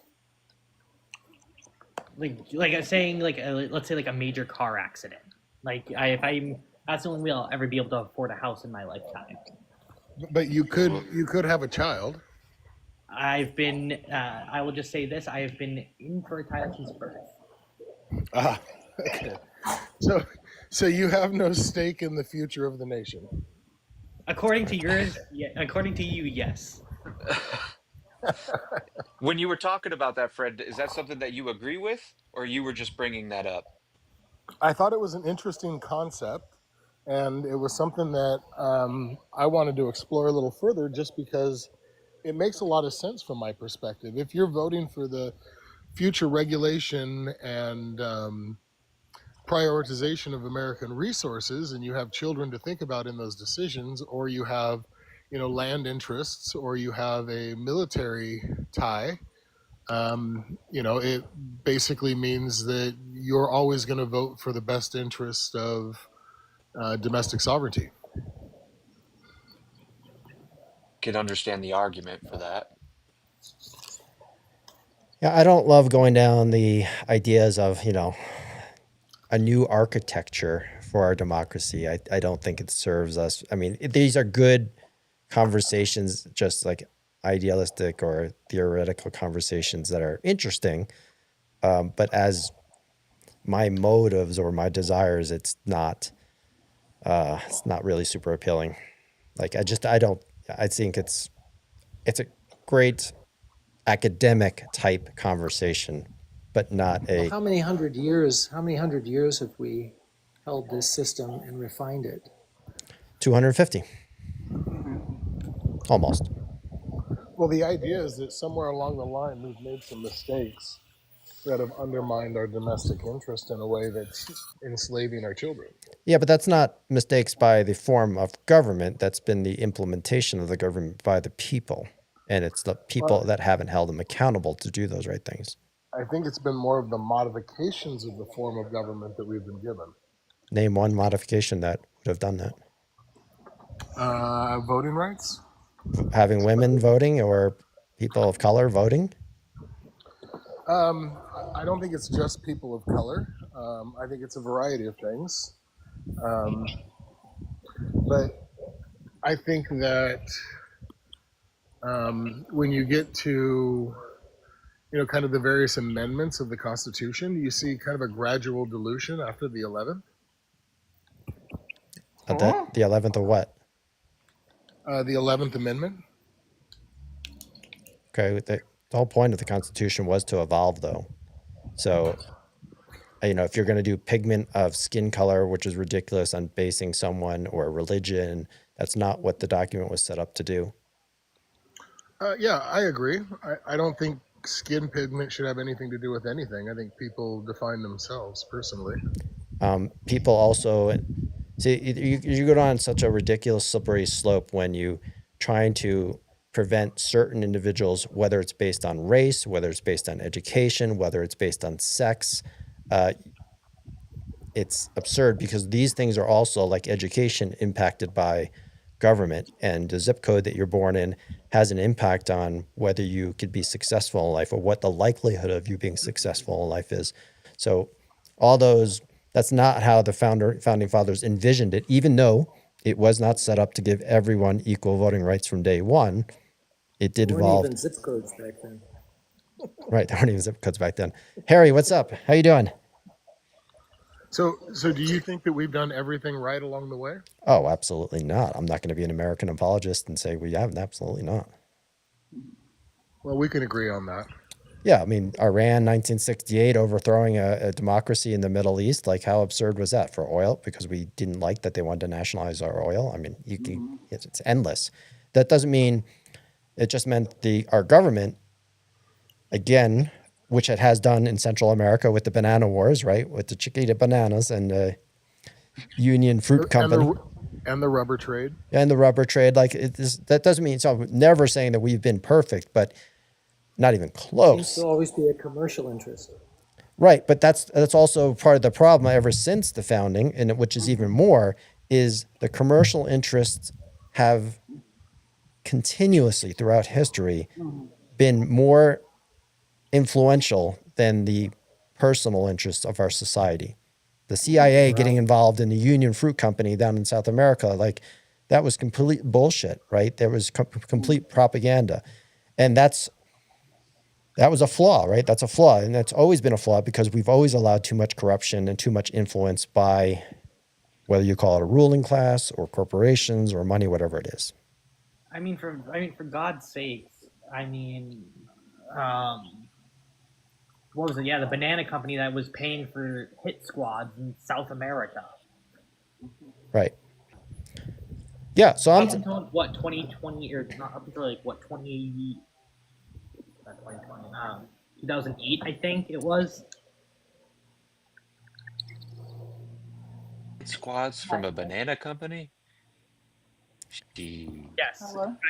Choquita. Yeah, if you're not familiar with the history of French Guiana, you might want to learn something about that. it's super interesting. There's some great YouTube videos on it as well, which are really enlightening. Yeah. Harry, did you have anything to say? Yes. Hi. So my real name is Mary Helen. It's a. What's up, Mary? Nice to have you here. So, thank you for having me.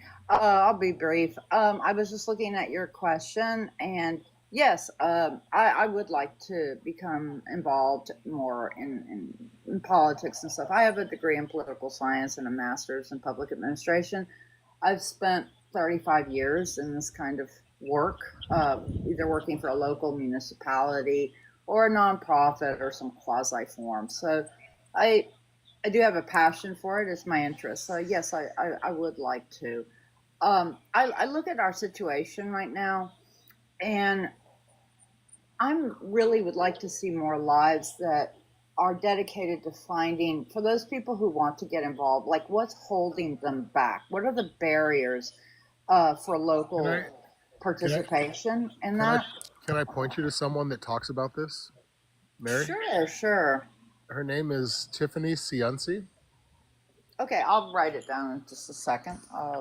Tiffany's, or if you can just put it in the little chat, that'd be great. I'd like to follow her. I would like to start doing some more lives to understand like how we can help people at the local level get involved. I've been asking questions, like somebody actually, I follow a gentleman named Bofa something. He's an influencer, and he posed a question like, what was it about South Korea that they could address this within less than 6 months? Like they could unite. Whereas, like, I will ask anybody, like at work or any, like, what's holding you back? And invariably, it's like, oh, I just don't have time. I'm busy this weekend. I'm that. There's always some kind of reason. It's not fear. It's always a reason why they can't. And so, how do we? Oh, I'll mute him. Got him. Go ahead. Oh, okay. I think we need to, for those people who are against what's going on with this administration, at the local level, we need to find ways to help people get involved, because we can't like be calendaring this. Like, we're facing a complete shift of what we know as a country and government. What they're asking us to do or to become is something so radical. And you cannot just like, there's no way to like take out your calendar and see if you can get involved. Like, how am I going to, like, how do you calendar defeating fascism or whatever you want to call this? And see, I would argue that we need radical reform, but can you give me an example of something you're talking about that's so unlike anything? Yeah. No, what I'm talking about is how do I get people in? How do I help people become involved? What's their barrier? Is it because they No, don't I'm want to talking lose their about job? I'm talking about the radical changes that you're talking about. For me? A president, Yeah. I'm going to add one, a president even suggesting that we don't have freedom of speech anymore. Exactly. I mean, that's just like people. I've been around the block for a little bit. I was born in '65. So, like, I've never, ever seen something so drastic and so fast. Like, this is like insanely crazy. Literally seeing people ask questions and then some office law enforcement person shoving them down on the ground. I mean, this is not what I've known. Well, I think we have to remember though that if this is an experiment, right? And I think a lot of people like to touch. They only learn when they touch something that's hot. You could tell them it's hot. It's not what you should do. They're still going to touch it. So they're only going to learn their lesson once it bites them in the ass themselves. Right now, they're still in this euphoric state of like, oh my God, we won. Oh my God, this is what I want. Oh my Well, I'm God, talking this about is the other great. side. I'm just saying that eventually the things that are negative about what they like about what's happening, it will affect them in a negative way. Only then will they learn that you're not supposed to do it like this. Yeah, I come from the other side, and I would say that I am encouraged to see peace in the Middle East. I'm encouraged to see domestic prioritization of budget management. I'm encouraged to see Budget management. You must be joking. Like, what are you referring to? You're referring to tariffs? Well, I think tariffs will help, but I think it's only one aspect. If we're going to be the global police, that comes at a cost. And I don't know that it's really fair for the American citizen to bear the brunt of the cost of us being the global police. So Okay. Well, I'm gonna hold you, Fred, because this is a topic that gets me very clear-headed, and with people that when they don't understand, as the most powerful nation in the world that has a value system, that has the largest military, and this is the world order that the American has set up, that we will police the world's ocean to allow globalism and free trade. And that great power comes with great responsibility. And if you for a second think that shouldn't be something like we should be isolationist, then you have a failed understanding of history and the rules that we set up as a foreign policy since World War II. Like, I always gets me angry when people think that we can't afford it. No, this is what we do. We can afford it. And it's our responsibility as the greatest power and the most influential power in the world. And this one just makes no sense, because not only can we afford it, it comes back to us in the form of soft power and economic benefits in ways that cannot be even measured. So I would probably argue the other side of that and say that it's the very thing that's bifurcating the haves and the have-nots in our society as it relates to the inflationary dynamics caused by the overspending. And I don't think that, being the world police is not a necessary role. I think that we've seen that it is a necessary role. Okay. I just don't know that it's fair to expect the American citizen to pay for all of these foreign dynamics and enforcement of whatever it is, trade or policy priorities. Well, if we're going to talk about for the fairness. benefit, But that's of that's other the deal nations. we made with Europe at the end of the World War II. That we don't want you to rearm. We don't want you to have wars because that cost us a lot of bodies and time and money as well. So hey, why don't you guys not have a military complex and let us protect you? But That's do you think that might be creating the whole problem? So we don't want you to, because it's costing us, was your statement. Why would we get involved in that at all? because it always will impact us. We're not so isolationist that it won't impact us. Of course it'll impact us. It'll impact us as trade and in today's modern world, with the weapons that we have available today, to think that it won't affect us it's naive. And I'm not a fan of globalization either. So That's I understandable. personally- I can understand that. You may not appreciate it, but this is still the foreign policy that we set up. These are the rules that we set up, and it's been incredibly economically beneficial to us. However, it's also been beneficial to China.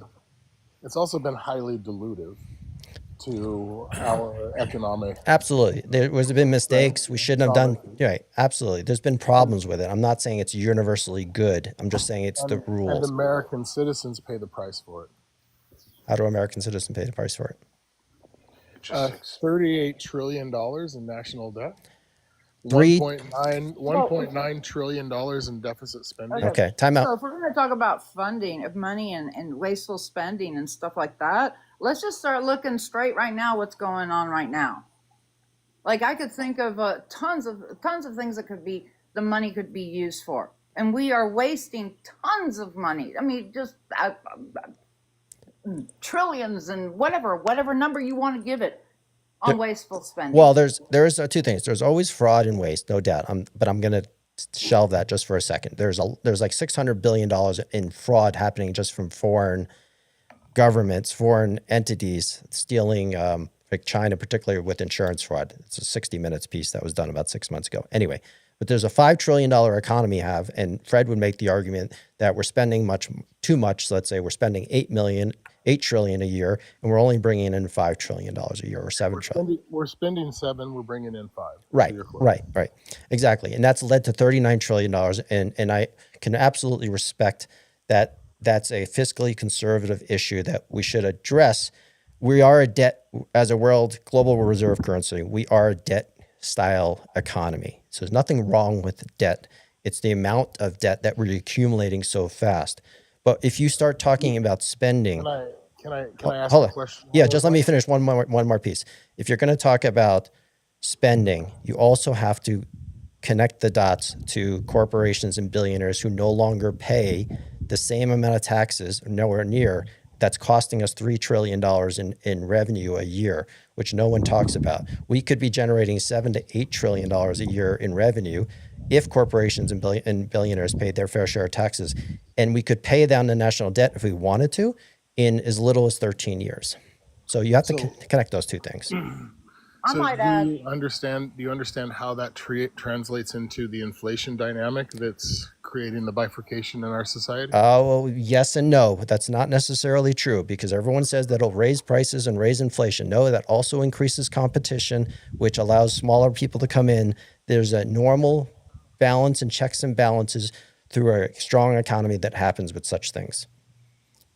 We've eliminated these taxes. They used to have them. We're eliminating, and now I think what you're arguing is that if that were to happen again, those companies would raise prices, and that would raise inflation and cause those issues. Is that what you're arguing? No. So inflation isn't necessarily prices going up. It's the value of your dollar going down. And the more it's diluted, the more dollars it takes to make the same purchase. What is our value? How do you compute that our value of the dollar is going down? It has gone down 10% this year, so I'll give you that, versus other currencies. So, but where is the value of our dollar going down compared to what? Let's say compared to commodities. Let's use gold as an example. Okay, that's not a normal trade. You would want to compare it to other currencies. That's because all fiat currencies lose value over time. So if they're all losing value at relatively similar rates, that's what you need to compare the cost of goods and services to, not whether it's a commodity like gold or Bitcoin. Well, dilution is, even if it's strategic and broad based across nations, is still dilution. Well, So that's how, but that's how modern world economies work. It translates into inflation. Right, 3% inflation is considered what a normal modern economy should work on. It's always going to be 3%, right? And do you understand what inflation is? Oh, what? It's the only universal tax that every citizen pays. Yes. And tariffs are going to play into that inflation of prices even more. I mean, I'm seeing it on the shelves for the products that I have to buy for work. And I'm not saying I like it or I don't like it. What I am concerned about is it seems like he made it seem like he was going to be giving us this dividend or some sort of stipend off of this money, but now I haven't heard him say anything about it. Yeah, So now I've it's never understood that to be the case, and quite honestly, when you look at our current economic conditions, I don't know how it could ever be the case in the foreseeable But future. the way it's being set up right now, I mean, do you think that this is sustainable anymore in society, this model that we have where 1% owns so much of the United States, you know, basically that they own most of our assets? Yeah, well, this dynamic is exactly This what's isn't going to creating it. work. Well, that's what I mean. Is this spending dynamic is exactly what's Yes, creating but it that. does. So, But in order to balance the budget right now, you have to cut 1.9 trillion dollars in annual spending. Where are we going to cut 1.9 trillion dollars in spending per year? we don't do it $600 billion, starving people. $600 billion in fraud. That's, you can start there. So you do have to reduce waste, no doubt. And then you could raise taxes on the people that should be paying a fair share of taxes, and you'd have it. Oh, so just take more from the citizens. Oh, 'cause no. days- Don't hang on a go minute, there. Hang on a minute. Let me finish my statement. Yeah, Because 2 days of your work week isn't enough for you to give to the government. It needs to be 3 days. I'm not. Where did you get the thought that I said raise taxes on regular Americans whatsoever? Not a cent. Well, when you raise taxes on corporations, you raise taxes on regular Americans. No, that's true in the they short don't term, have but it's a to. They fallacy. do that. Right? When you No, that's not a fallacy. who raised their profit margins during COVID? It wasn't inflation. That was greedflation. More than 60% of all inflation during COVID was responsible because of the profit margins increase. Shareholders. I mean, good example. Like I work in the pool supply business. Oh, my son does too. At a retail location, and even just yesterday, I was doing all the new tags and everything because we've been having to update our tags like once a week with all these tariffs going up and down, and it's legitimately every week I spend like 4 hours just replacing tags. Right now, though, we've seen everything go up about a solid $5, even across simple PVC parts. Right. And as Red Iron says here in the comments, that's exactly what the tariffs have done. They've raised taxes on everyday Americans. That's a tax. So what I'm proposing, You don't- what I'm you don't proposing, have to Fred, buy foreign hold on. products. What I'm proposing, Fred, is not to raise taxes on Americans. Not, we have a foreign policy in place and globalization of free trade. This administration has decided to change that, which is taxing everyday Americans. And I'm proposing just have a sense of fairness. Go back to the way it was with corporations had to pay 30%. We're paying 30% of all government revenue was coming from corporations. There was nothing wrong with that system. There were still rich people. We're not saying you should have no rich, wealthy people. What we are saying is having people that are worth tens and hundreds of billions of dollars, they don't get that wealthy from hard work. They get that wealthy from manipulating the system, the same system that allowed them to get rich in the first place. And for them to I have, would disagree. well, you can disagree if you want, but it's objectively true. Why is that okay? Like, why is it okay that we continue to treat veterans like that? And then the healthcare in this country, like, Treat veterans why? like what? What Not paying Like- not having terrible VA care. exactly? I mean, this is my favorite thing I will bring up when we talk about capitalism. Have No any of you one is guys? saying take capitalism away. No one. That's where I I'm get not. so upset with the people of the opposing party is the idea that we just want to eradicate it and that we No, now no. I don't think want to that's. I don't become think that's communist. Val's not saying that. I don't No, think. I'm not saying that. I'm as far left as you can get. But what I was trying to get to is kind of like my favorite thing to bring up when we talk about capitalism is the Big Mac index. Do you know what? And do any of you know what that is? Heard of Yeah, it. the price of a Big Mac. Yeah, across every major developed country.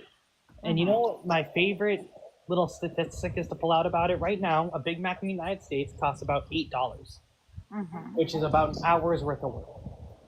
In Denmark, it costs $7.50, and their workers are paid a minimum of $20 an hour, and with 4 weeks vacation. Oh, I see what you're saying. $20 an hour is the minimum wage where I live. So And But I you- agree with whoever just said that about the Big Mac. You get what I'm saying though. We American Yes. consumers get screwed over. Let me. Exactly, and- I got Lady Liberty here. I joined in as well. This might be too many people, so my apologies if we get too many people. I can drop. I just wanted to say that answer your question. Yes, I would like to Yeah. have that opportunity. Yeah. So, as before Lady Liberty jumps in, on that topic. So I was in Europe this year. I spend some time in the summers in Europe, and I don't go there to vacation. I live there. I have family members. I work there. I play there. So I go to restaurants. I go to grocery stores. I live an everyday life. I don't like to vacation. I like to go places for long periods of time and try and live. I can get bread there for 19 cents, like not a loaf, but a piece of bread for my lunch sandwich. I did the math going to the grocery store. I'd make myself a turkey, ham, cheese sandwich with mayonnaise. And because if you look at my tools behind me, I'm a little OCD sometimes. So I actually did an exercise with my kids to say, how much did this meal cost us for lunch every day? It was $1.90 in euro, so maybe $2.20. So we could eat lunch at home for $2.20. Insanity. And this is bread. This is water, yeast, and flour. And yet that same piece of bread, for some reason, water in this country and yeast in this country and flour in this country, it'd be about 10x that price. It's absurd. I could get a case of beer, 20 bottles of 1 liter bottles of fine European beer, not the lowest. We're not talking Modelo here or Budweiser. We're talking about a nice beer, an entire case for €12. Again, water, yeast, barley. And yet somehow it's here. The same thing would be about $30. Like the insanity of us protecting corporations that are exploiting the shit out of the American consumer. And that is the point of government, is to ensure capitalism, absolutely, but regulatory capitalism so that you can regulate so people can afford food, they can afford Exactly. housing, they can afford healthcare. If you can't agree with those things, I understand a lot of people on the far, far right don't, but I don't understand the mindset that these basic human needs that we make it so difficult in this country, yet in many parts of the world, not just Europe, these things are considered fundamental sort of society rights. And yet we protect. Why have we made healthcare a luxury? I mean, Right. how is that possible? Yeah, I'm going to Can I let. say something about Yeah. Italy and the fact that they regulate how much a piece of bread and coffee is, right? So they limit the cost of a piece of bread and coffee, and the bakeries have to produce so many pieces of bread available to the populace. It's a social system, right? Well, we have a social system too in some respects, but not in that respect. Yeah. So there's different various of combination of capitalism and socialistic industries within a country, right? I think that some of them actually do have some regulations on grocery store prices as well. Yeah. Right. I mean, I think there should be a maximum cap on like what your percentage upcharge for those products should be. Like, I don't know if it's 10% or 15%, or if it reflects your population size or what, but I feel like for essential items, I don't know, like toothpaste, deodorant, food, um, Right. I don't know, essential things, there should be a cap on how much one could profit from those Well, things. ideally, there isn't a cap in pure capitalism and everything works itself out. But when when you have Bad people. CEOs, when you have CEOs making 600 times, 1,000 times their average person of a wage, things get out of hand. That's the point of governance to say, okay, shit has gotten too far. You guys have taken advantage of the system, and society then, just like labor unions, right? If labor is being treated well, unions get weaker. And if labor is being exploited, labor unions get stronger. Like there's always this ebb and flow of things. And that's how a representative democracy should be. Lady Liberty, I'm going to have, Bye bye. I'm gonna drop. all right, thanks. Thanks for joining. Thank you. Hi everyone. I am Gen X, and I'm not sure where I land on the political spectrum anymore. But I've lived a majority of my life as an independent, and I've been pushed farther and farther left. I would say the last decade. So a left-leaning independent. But what I wanted to just add to the conversation, getting back to the original question, is I really don't think that any reform can happen until we, as a society, regains control of the truth. And a lot of it has to do with social media, AI, the manipulation that has been allowed to occur, and the control over media.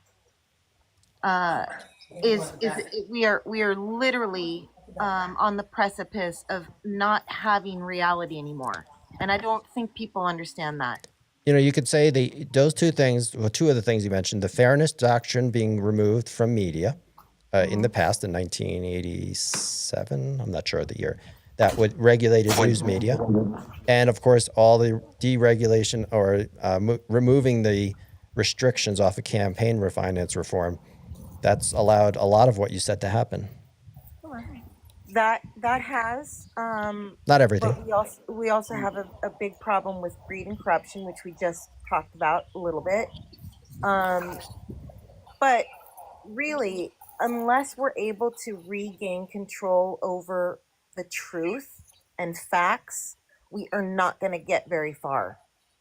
And I think that is one of the biggest issues that we all need to do something about, because without the truth, without facts, there is no baseline that we can operate with at all. Right, but For that's the 5 richest men in America that own the majority of social media platforms and of traditional media. They control the narrative, right? So that's comes back to the corruption, right? If you can remove them out of the system, then you can take back that part.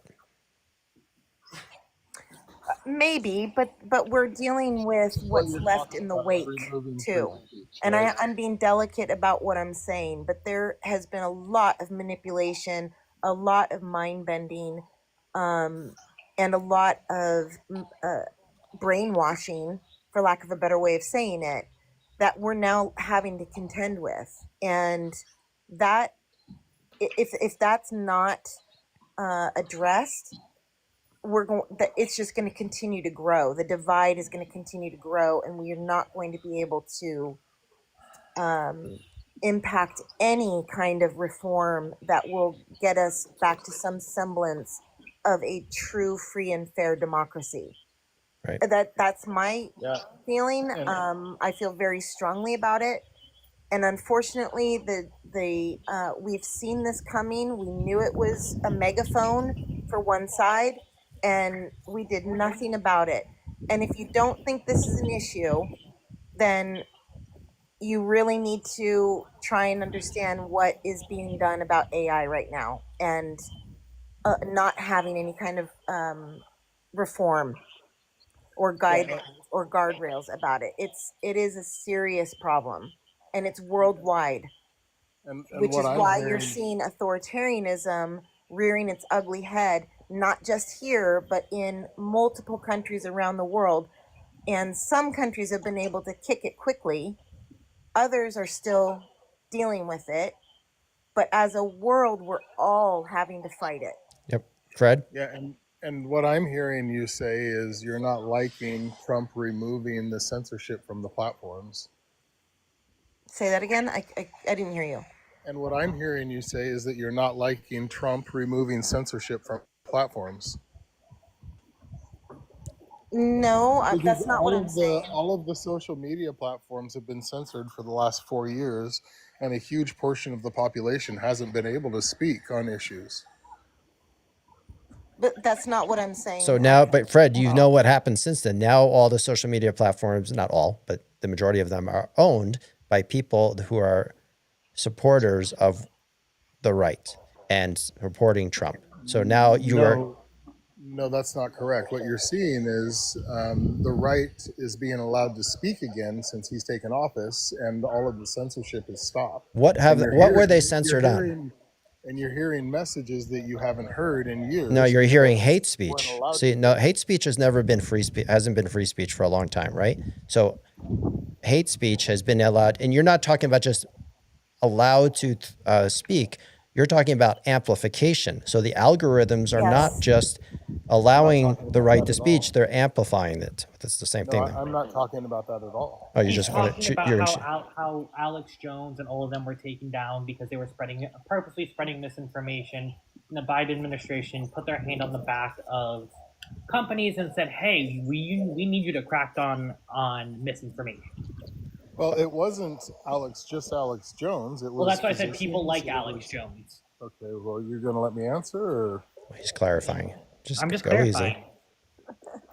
No, I heard what you said, and no, that's not the case. Nobody on the right has been allowed to speak publicly for the last 4 years.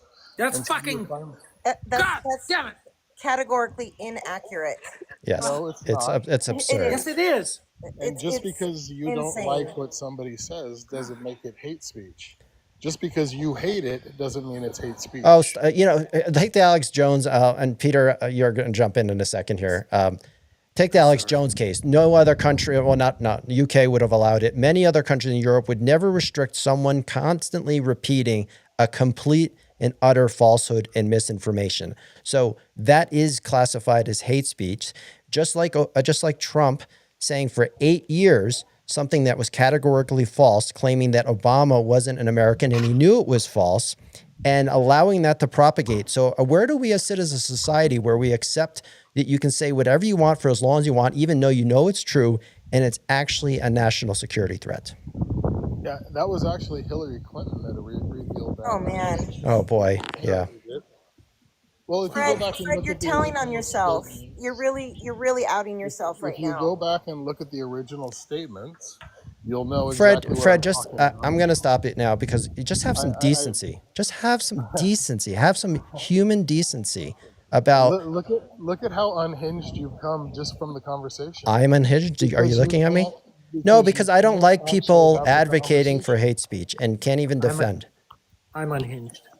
Okay. No, and we're Oh, literally the whole just the whole talking panel's about. unhinged. I mean, the fucking president of the United States said that we should inject ourselves with fucking bleach. Yeah, I he mean, didn't say that. more he did say that. more topically, Again, the that's president of part the of the United States is misinformation. calling Antifa a terrorist organization. That's what I'm. There's This is lots of citizens talking about how they've been attacked by them and harmed by them. by as well. them. Who are the? Yeah, who is them? Oh, there's tons of people online talking about being harmed by them. By them though. Who is them? Antifa. What is Antifa? It's a group of people using fascist tactics to silence their opposition. Fred, do you know what Antifa means?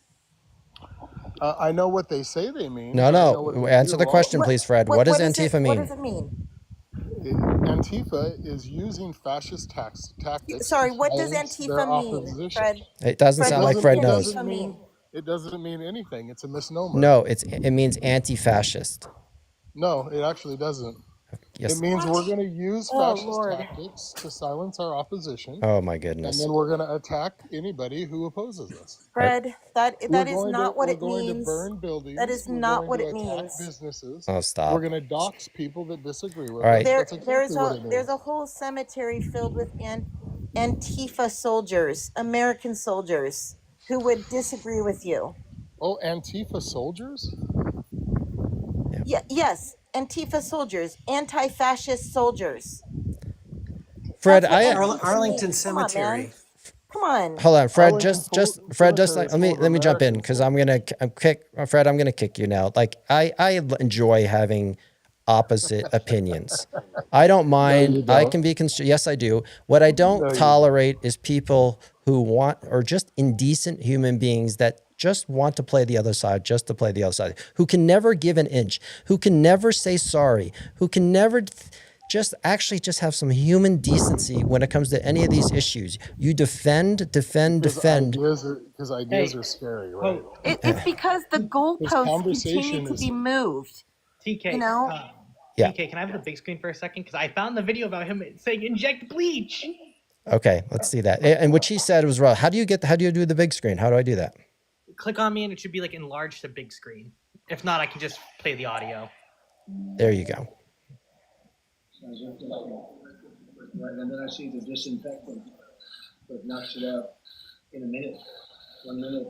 And is there a way we can do something like that? Injection inside or almost a cleaning, because you see that's on the lungs and it does a tremendous number of work, so it'd be interesting to check that. So that we're gonna have to use medical doctors, but it sounds interesting to me. So we'll see. I don't know. Mr. Global, you're kind of making my point for me. No, that's Right right. now. So he was Mr. That was That was Val. Val. Oh, I'm sorry. I'm sorry. I thought that was someone else. Yeah, I mean, these are bombastic statements made by someone who intentionally bends the truth, and he knows he bends the truth. He enjoys bending the truth, and he's an unserious person. Yeah, you problem can call is it just there- outright lies. They're just outright like There are people out there that believe what he says. They drink it in. I And think that's Fred what just we- likes to join the panel just so that he sees how long it's going to take for him to get booted. Maybe. Yeah, I respected him to a certain point. Yes, me too. Me too. But when you're not Anyways. willing to say what you said, Well, I Val, when you said the injection of bleach, and he said he never said that's misinformation. Like at some point, it gets to like there's something so obviously you're not being genuine, or you're not trying to argue with any sort of fairness and what's it called? What I'm losing my words, but anyway, decorum or Truth. good. Truth is Simple. very nuanced, lady. I mean, But I remember when Truth and facts. I mean, journalists- truth has to go truth can hand in be hand with different facts. for anybody. But journalists used to never say that the president lied. That was like a taboo thing. Mhm. And not until Trump did we eventually arrive at a point where everyone agreed that he was lying, and they said it, and they called him out on it. And that's a social evolution. He normalized lying. And eventually we just said, you're lying, and Yeah, and he's normalizing calling good Americans yes, Antifa terrorists, terrorists. and Yeah. people are buying it. People like Fred are buying it. Well, I mean, for fuck's sake, they're trying to declare me a terrorist for being trans. yep. Yeah, I mean, that's the point I'm trying to make. We are so disconnected from reality, and it's getting worse every day. And the amount of opportunities for the wrong people to have the loudest microphone is causing so much distrust right now. And I really hate to say it again, but we are not going to get anywhere Well, in terms of reform until we can regain control over truth and facts. Right. And I heard something recently, and I cannot confirm that this is 100% accurate, but I believe that there's a movement of places like Wikipedia, as an example, who will not allow facts to be posted from .gov websites without. It used to be that you could rely on information from .gov websites, right? That's how when we were all young, we would use .gov websites for our research. That's not allowed anymore because of the twisting of the truth.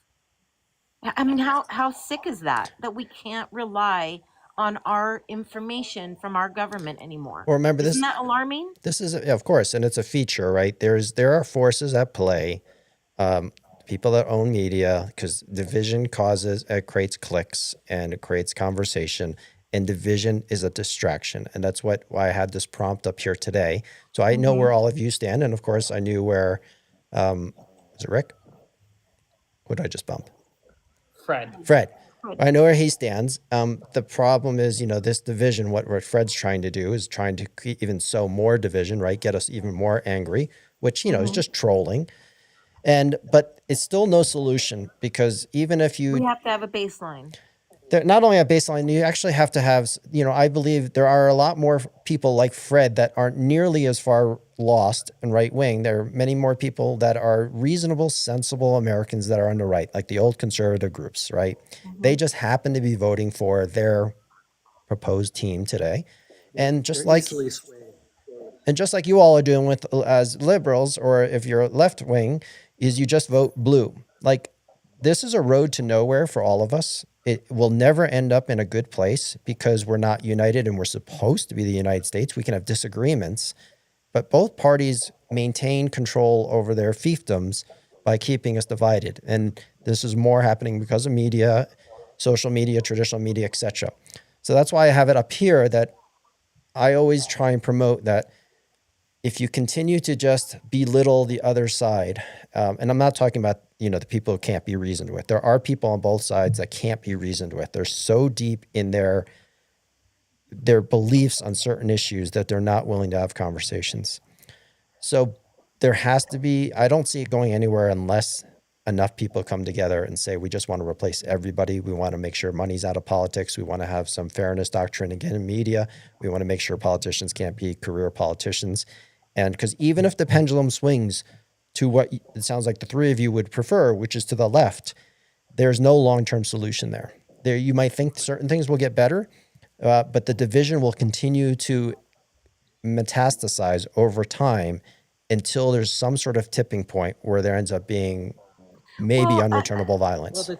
I don't think that we are liberal and other. I really don't. I also don't think labels really exist right now. I think that we are in a very unique fight in this country, and the fight is for freedom and truth and democracy or not. And so it isn't liberal. It's not liberal versus Republican or conservative, any of that anymore. Those things just don't exist currently. And until we are able to get back to some semblance of truth and facts, it's just not going to move forward. And I agree with you 100%. Corruption needs to end. The inequality in with billionaires owning the majority of everything has to end. So people need to rise up. People need to maybe pool their money together and become as wealthy as those top 1% billionaires. I don't know. We have to come together. We absolutely have to come together. But it's not going to happen if we don't have truth on our side. When I see that family members are in danger, and I have a trans son, and I just don't see this ending well from a safety point of view, I will react, and I will fight, and I will defend, what I think is right. Hmm.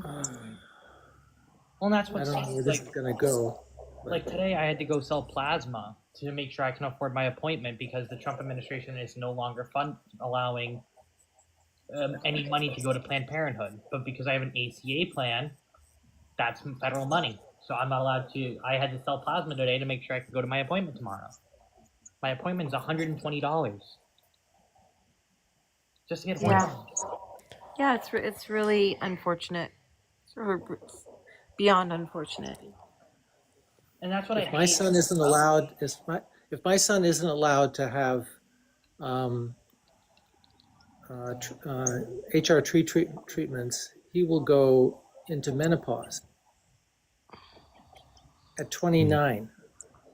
Yeah, it's sad. And that's what I hate about this administration.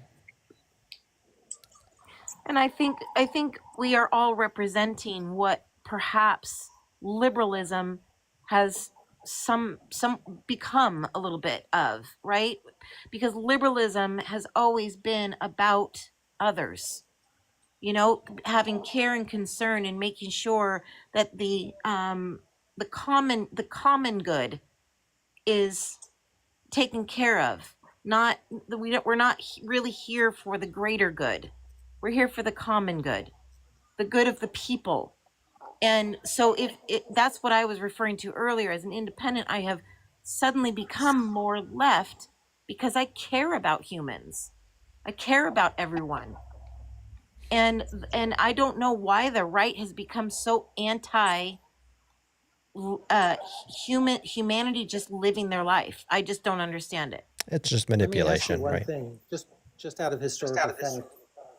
But why were you right-winged earlier in life? I wasn't. I wouldn't have. Definitely would not have called myself right winged. That has a connotation to it I'm not comfortable with. But I grew up in a Republican household, so Okay. I may have started my early career in politics as a young Republican simply because of where I was raised. But I very, very quickly detached from that.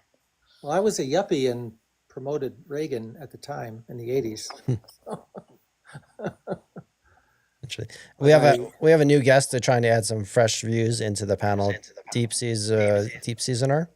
Welcome. Thank you. My name's Steve. I just kind of put that cover name on my profile, but I want to touch on something you said. I hear, obviously we got a lot of problems, and this discourse is wonderful. We need more of it. The other night you brought up the debates and more voices, more choices, and you brought up Ross Perot in particular in the 80s. And I remember that. I'm Gen X. I'm born in 65, and I remember very clearly the political debates having a lot more parties represented. It was run by the League of Women Voters, and when Ross Perot did so well, the Republican and the Democratic debate committees took it over, and they just did not allow anybody to get any airtime or join the debates. And for a long time, that's when it really solidified a two-party system. That was not always the case. That is a recent phenomena. And, I think that's one thing that we can do to make some realistic change in our government, along with, getting rid of Citizens United. And I think we have a real shot here. With the current turmoil and the focus on the problems in government right now and the current administration, I too was raised in a Republican household. I wouldn't say that I was ever a Republican. I always voted third party. But these are not our parents' Republicans. This is not, they don't have the same values that old school Republicans had. So I think it's an insult to a lot of Republicans. I have a lot of siblings that still vote hardcore Republican. However, they may be never Trumpers, but maybe they make enough money where they think they're voting their wallet, They're still out there. They just won't vote all the way left because the left has been perceived, and some cases rightfully so, as too far left. They're not ready to go all the way, so they just continue to consolidate on the right. That's why I believe if there was a reform party like 1992, but not just a party. It can't be a party. There has to be a community of people first, unless you had just a transformational leader. You have to have a movement first, and then you can grow political leaders from that movement. That could still happen. And this is a great opportunity for us. I think that the current administration is going to do a lot of damage to the Republican Party. They've absolutely destroyed the Republican Party. Even the Republicans are talking about a constitutional convention right now. But we can really address things, all the heat on Israel right now and AIPAC and the exposure of 98% of our elected officials in Congress and Senate taking AIPAC money is a problem. It's not a Jewish problem. It's a money in politics problem. It's the state of Israel. So yeah, I would just suggest that I know a lot of people, like you're just using it as an example. I understand. But Israel is just one of many foreign governments, maybe the most influential and most powerful. But there are many other organizations, from the Heritage Foundation, Cambridge Institute, the corporate monarchs, just regular corporations, right? So this is not inherently just one issue with one country. It encompasses the whole problem. You're just highlighting one example. Well, yeah, nor is it, only governments too. It's also private entities. It's these billionaires protecting their wealth via influence in government, getting tax breaks for the rich. I believe it was the early 70s, the corporate tax rate was 90%. You touched on that. We're not going to go back to that overnight, but we could certainly take a look at that and correct some of the tax disparities that's going on right now. The pandemic was something nobody saw coming, but that, the transfer of wealth that happened during the pandemic was just massive, and I think there should have been a special tax there for a captive market. People had no choice but to buy products off of Amazon. And that was an unfair windfall that should have been reconciled, should have been addressed. I want to say something about a topic, but first I want to say something to Harry Mellon on a comment. So this is personal, but I grew up in life in Briarcliff Manor, New York. My friend's parents were friends with the Reagans. Harry, I don't know if you're familiar, how long you've been there. Do you remember D&D's Deli in Briarcliff Manor? Actually, was that Briarcliff Manor? Yes, it was Briarcliff Manor. D&D's Deli. Let me know in the comments if you remember, because I know that area very, very well. So anyways, but you notice how all of us, Lady Liberty and Frank, you're still here, and Deep, whatever, I'm sorry, what's the username? Deep Seasoner. Yeah. When we debated all these issues before, we do the same thing that everybody does, and we started arguing about immigration or about human rights, and they're all important. I firmly believe that most hidden conservatives, the true conservatives, the ones that believed in family values and decency and all those things, they're still there. They just don't have a home. Just like 75 million independents who are not affiliated with either party, because that's how many people that vote in a general election that are not affiliated with the Democratic or Republican Party. Those conservatives don't have a party anymore, and they're not going to vote blue. But so they end up just voting for what they perceive to be closer to them, which is MAGA. But there's also 75 million independents that don't have a party, that don't have representation. So the misnomer in the world is that because we're always divided, and what 1992 almost proved, or could have proved if it had more time, and if it was a better candidate than Ross Perot, and there was a bigger movement than just one person, it could have proved that there's such a missing element of our electorate that doesn't have representation. And that's all I'm trying to bring attention to, is that all of us who fight about these issues, again, they're important, but they're not as important as the biggest issue, which is that there needs to be more choices. And those choices don't have to have litmus tests, whether they're left or right. Those choices just have to have sort of requirements like integrity, and they have to go into office wanting to replace all the money or eliminate all the money from politics. And I know I say it often, and I have to repeat it because that's what civics is trying to coalesce people around one or two issues that everybody can agree upon, because everything else gets cured with those things getting cured. Like, not cured. Everything else becomes a viable. You can reset the table, so to speak, if you remove all the money from politics and all those other influences. And when you talk about money, it really comes down to influence. And when we talk about influences, whose influences? Foreign governments, billionaires, corporations, religious fascists, all those types of influences. Well said. So I think it's so much easier to argue about issues and get distracted. And I always ask people, like, let's do whatever we can to start focus on the value that we all know that money in politics is. You don't have to think it's the absolute root cause like I do. I believe it's the fundamental poison in our democracy is the money. Greed, and if you want to go higher, even a higher level, it's the greed, right? Greed, money is the poison in democracy. Always has been, may always well be, but that's where the fight has to be won, because we're never going to win fighting against issues. Issues come after you adhere to a set of values and principles.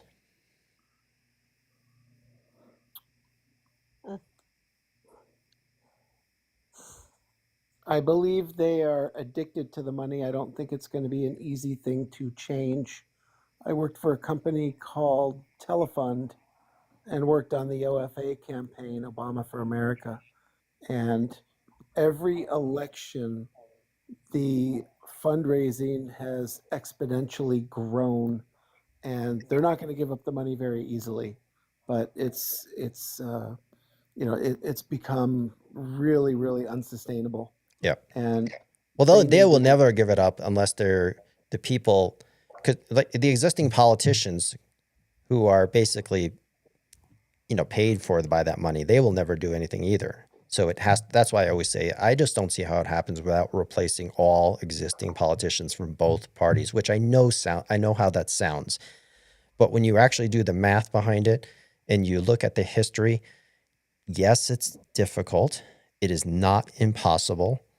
And that's what people have to have the mind shift with, that if there were enough people, it could actually be less than 50 million. And that's a big number. But these are not, like, when you talk about the social media world, and let's say, you talk about any influencer that has tens of millions of people. Let's say that person was a politician. Well, all of a sudden they would have a platform, and you'd have enough people that might follow him. No different than what Trump had when he created, over time, the MAGA platform, right? He had a megaphone, he had some money, and he had some notoriety, and he used that to coalesce a movement around him. The same thing could happen on the other side. So it's not impossible.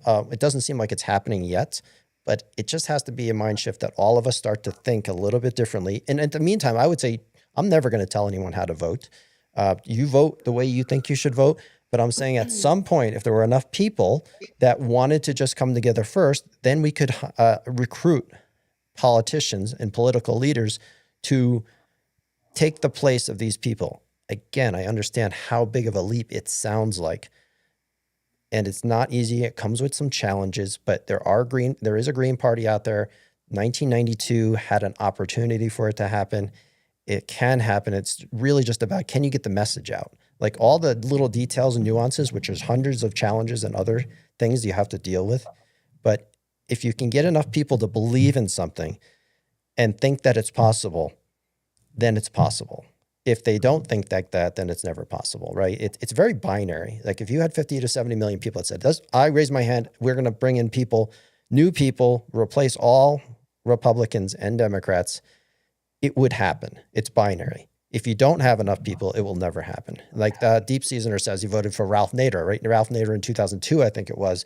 There was also a movement. But these movements sort of coalesce around an individual like Ralph Nader and Ross Perot. They don't start early enough. They have lots of flaws in them. But that doesn't mean it always has to be that way.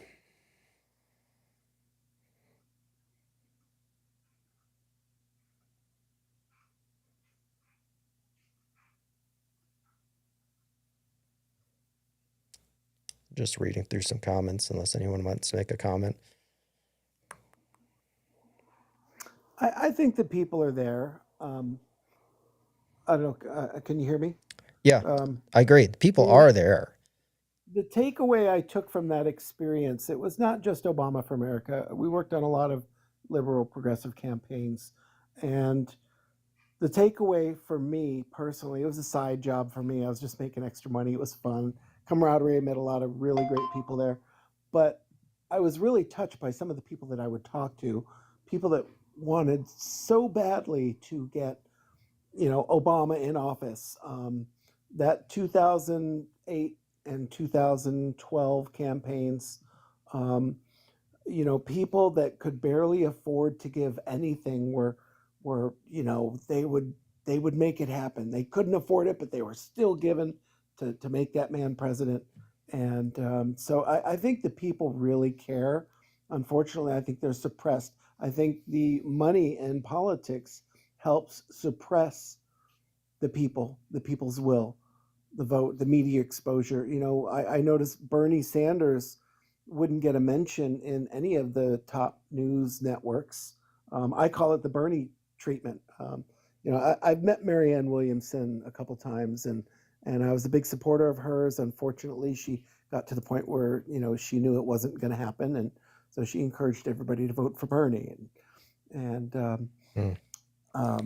a shame. Some of these great candidates just aren't getting a fair shake from the media because they won't even mention their name. They won't give them any airtime, so people don't know about it. They're being suppressed.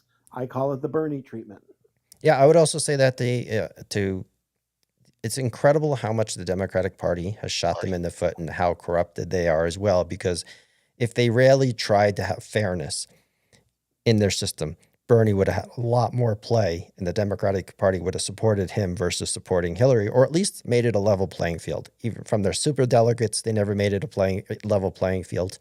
And it's astonishing to think how they have consistently shot themselves in the foot. Obviously, putting forth Hillary as the candidate. I know they went through the primaries, but again, it's just strange. And then, of course, Kamala, which I'm not suggesting anything negative against Kamala, other than in the primary state that she wasn't popular. She never was even close to winning the nomination. So it doesn't seem like it would have been the best candidate. And of course, what happened to Bernie, which seemed to have a much more populist, far more populist motion to it than either Hillary or Kamala did. And yet, they've created some of this mess, no different than what the Republican Party is, just by having less than ideal candidates that aren't the true candidates that their populist bases would want. But again, by the way, so Melon, I saw that comment. I'm not familiar with that telly. Who has a good Joe's? So anyway, all right. So Lady Liberty, I'm just about going to wrap it up for today, and I'm probably come back a little bit later. Sounds good. All right. Thanks, everybody. Thanks for joining the panel. Anything you can do to follow. And of course, if you look at the 3 top pinned videos under my profile, and I do have a plan. I never mention it enough, but tinyurl.com/TK Civics plan. It's a 5-minute read. I always welcome public input. And over time, I hope there's more awareness, and I hope there's 50 more people like me, or 100 or 1,000 or whatever. It's similar notion that's a little bit more centrist and a little bit more focused on figuring out the messaging behind uniting people together, because if we don't, then we're just really screwed. Well, I appreciate your level-headedness. This is one of the best lives that I've ever contributed to. Thank you. Thank you. Yeah, thank you for bringing people to the table to actually talk. Yeah, I hate to censor anyone or boot anyone, but when it gets as bad as it did with earlier, then I just have no choice, right? At some point, when someone's not being reasonable or rational, you have to boot them. Mm-hmm. All right, thanks everybody. Everybody have a good Thank evening, you. and see you next time. Take care. All right, bye-bye.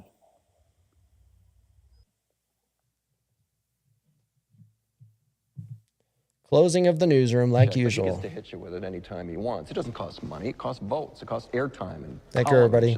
You know why people don't like liberals? Because they lose. If liberals are so fucking smart, how come they lose so goddamn always? Hey. And with a straight face, you're going to tell students that America...